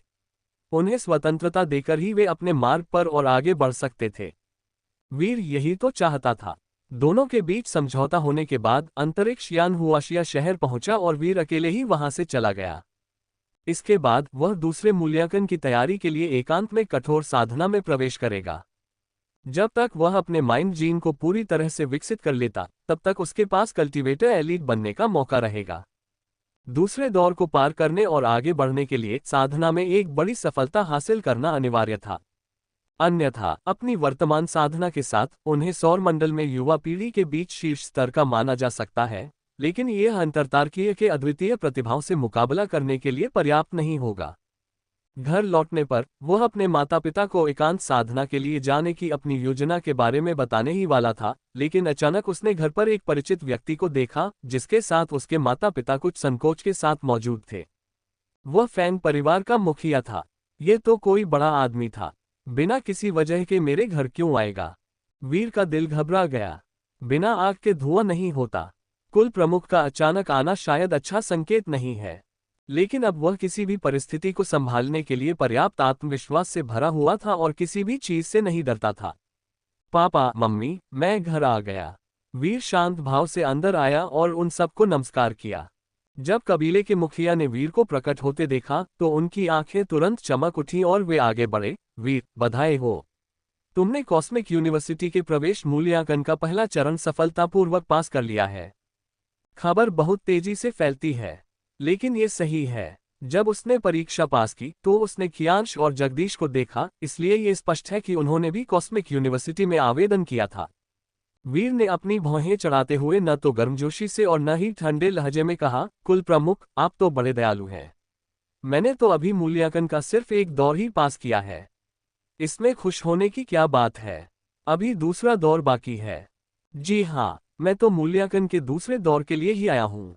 कबीले के मुखिया ने गहरी सहमति जताते हुए कहा। अनचाही दयालुता के पीछे छिपे स्वार्थ होते हैं। वीर सतर्क हो गया। कुल प्रमुख की व्यक्तिगत यात्रा का मतलब था कि जिस मामले की उन्होंने बात की थी वह निश्चित रूप से सामान्य नहीं था। वह मुस्कुराया लेकिन कोई जवाब नहीं दिया। कबीले के मुखिया का दिल थोड़ा बैठ गया। इस बच्चे से निपटना वाकई बहुत मुश्किल था। वह केवल मुस्कुराने की कोशिश करते हुए बोला, जो मैं आपको बताने जा रहा हूँ वह थोड़ा मुश्किल काम है। अगर यह बहुत मुश्किल काम है तो इसे कहने की कोई जरूरत नहीं है। वीर ने बनावटी मुस्कान के साथ कहा, वह उसकी बातों में नहीं आया। उफ! कबीले के मुखिया को सीने में जकड़न महसूस हुई, मानो खून निकल आएगा। उसे लगा कि यह वीर सचमुच बहुत गुस्सा दिला रहा है।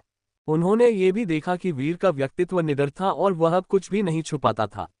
उन्होंने सीधे सीधे कहा, वीर, मूल्यांकन का दूसरा चरण पूरे सौरमंडल को कवर करता है और प्रतियोगिता बेहद कठिन है। हमारे फैन परिवार, जिसमें तुम, कियांश और जगदीश शामिल हैं, ने मूल्यांकन पास कर लिया है। तुम सब एक साथ क्यों नहीं जाते? कुल के सदस्य होने के नाते एक दूसरे के साथ सहयोग करने से चिंताएं दूर हो जाएंगी और क्या इससे मूल्यांकन पास करने की संभावना बहुत बढ़ नहीं जाएगी? तो यही है आपकी योजना? वीर ने मन ही मन उपहास किया। ये सुझाव अच्छा लग रहा था लेकिन उसने इसे गंभीरता से नहीं लिया क्योंकि उसकी अपनी योजनाएं थीं। वह जानता था कि उसके पास बहुत सारे रहस्य हैं और जब तक उसके पास उन्हें सुरक्षित रखने की ताकत नहीं आ जाती तब तक दूसरों का उसके बहुत करीब आना ठीक नहीं था। अंतरतार्कीय साधक बनने की क्षमता रखने वालों में से मूर्ख कौन है? अगर किसी ने उसकी असलियत जान ली तो ये बहुत बुरा होगा। इसके अलावा वीर ने पूरे 1 महीने तक एकांत में कठोर साधना की ताकि वह अपनी पूरी शक्ति से सफलता प्राप्त कर सके। जब तक वह एक कुलीन साधक बन सकता था उसे दूसरों के साथ जुड़ने की क्या आवश्यकता थी? वीर हंसते हुए बोला, कुल प्रमुख, आप तो बड़े दयालु हैं। कियांश और जगदीश दोनों ही कुल के विख्यात प्रतिभाशाली हैं। वे एक दूसरे की मदद कर सकते हैं। मैं तो बस एक निचले दर्जे का कुल सदस्य हूँ। अगर मैं उनके साथ शामिल हो जाऊंगा तो मैं उन पर बोझ ही बनूंगा। उनके शब्द विनम्र थे लेकिन वे सीधे तौर पर इनकार कर रहे थे और अप्रत्यक्ष रूप से परिवार की पदानुक्रमित व्यवस्था पर व्यंग्य कर रहे थे। ये सुनकर कबीले के मुखिया का चेहरा तुरंत गुस्से से लाल हो गया। ये वीर सचमुच बहुत जिद्दी था, किसी बदबूदार कठोर चट्टान की तरह। वीर, मैं तुमसे साफ साफ कह रहा हूं, तुम परिवार के सबसे प्रतिभाशाली व्यक्ति हो। अगर तुम कियांश और जगदीश को कॉस्मिक यूनिवर्सिटी में दाखिले की परीक्षा के दूसरे दौर में नेतृत्व करने के लिए राजी हो जाते हो तो मैं तुमसे वादा करता हूं कि अगले 1 महीने तक तुम परिवार के खजाने में मौजूद साधना संसाधनों का बिना किसी रोक टोक के इस्तेमाल कर सकते हो। चूंकि यह सुझाव काम नहीं आया इसलिए वह सीधे मुद्दे पर आ गया और वीर से शर्तों पर बातचीत करने लगा। कुल प्रमुख, आप बहुत दयालु हैं। मुझे तो ये भी विश्वास नहीं है कि मैं मूल्यांकन के दूसरे दौर में पास हो पाऊंगा। दूसरों का नेतृत्व करना तो दूर की बात है। वीर ने मन बना लिया था और वह बदलने को तैयार नहीं था। कबीले के मुखिया की शर्तें दूसरों के लिए बहुत फायदेमंद और ईमानदार लग सकती हैं, लेकिन वीर को इसकी बिल्कुल भी परवाह नहीं थी। मंगल ग्रह की उनकी यात्रा ने उन्हें जायंट फार्मास्यूटिकल की नींव प्रदान की थी और उनके पास थोड़े समय के लिए साधना संसाधनों की कमी नहीं थी, तो उन्हें परिवार के संसाधनों की आवश्यकता क्यों होगी? किसी से एहसान लेना नुकसानदायक साबित होता है। उसे एक छोटे से क्षणिक लाभ की लालसा क्यों करनी चाहिए और अपने लिए मुसीबत क्यों मोल लेनी चाहिए? कुल प्रमुख, अगले महीने मैं कठोर साधना के लिए निकलूंगा। मेरा लक्ष्य पूरी शक्ति से सफलता प्राप्त करना है। समूह बनाकर सुरक्षा की भावना तलाशने के बजाय जितनी जल्दी हो सके साधना में सफलता प्राप्त करना और अंतरतार्कीय साधक बनना बेहतर है। विजय की सबसे बड़ी संभावना यही है। इतना कहकर कुल प्रमुख के और कुछ कहने का इंतजार किए बिना वीर अपने कमरे में चला गया और खुद को अंदर बंद कर लिया। कबीले के मुखिया की आंखें काली पड़ गईं, उनका दिल क्रोध और अपार निराशा से भर गया। ये वीर पहले से ही एक उच्च कोटि का अंतरतार्कीय साधक था जिसे कभी भी परिवार का स्नेह प्राप्त नहीं हुआ था। इस समय परिवार को उसे नियंत्रित करना बहुत मुश्किल लग रहा था। इसके अलावा ये स्पष्ट था कि वीर को परिवार से जुड़ाव का कोई खास एहसास नहीं था। वीर के पिछले दमदार प्रदर्शन को देखते हुए वह 100 वर्षों में परिवार में शायद ही कभी देखने को मिलने वाला एक विलक्षण प्रतिभावान व्यक्ति था। यदि वह परिवार छोड़कर चला जाता तो फैंग परिवार के लिए यह एक बहुत बड़ा नुकसान होता। वे उसका दिल कैसे जीत सकते थे? कुल का मुखिया जवाबी उपायों पर विचार करता रहा। उसकी नज़र अनायास ही वीर के जुड़वां छोटे भाई बहनों पर पड़ गई। शायद वे ऐसा कर सकते हैं। वीर को न तो पता था और न ही उसे इस बात की परवाह थी कि कबीले का मुखिया क्या सोच रहा है या क्या करने की योजना बना रहा है। अपने परिवार को जल्दी से विदाई देने के बाद वह फैंग कॉर्पोरेशन बिल्डिंग से निकल गया। कुछ ही देर में एक चांदी का अंतरिक्ष यान हवा में तेजी से उड़ता हुआ विशाल प्रशांत महासागर की ओर बढ़ा और उसके पानी में जा गिरा। वह मारियाना ट्रेंच था।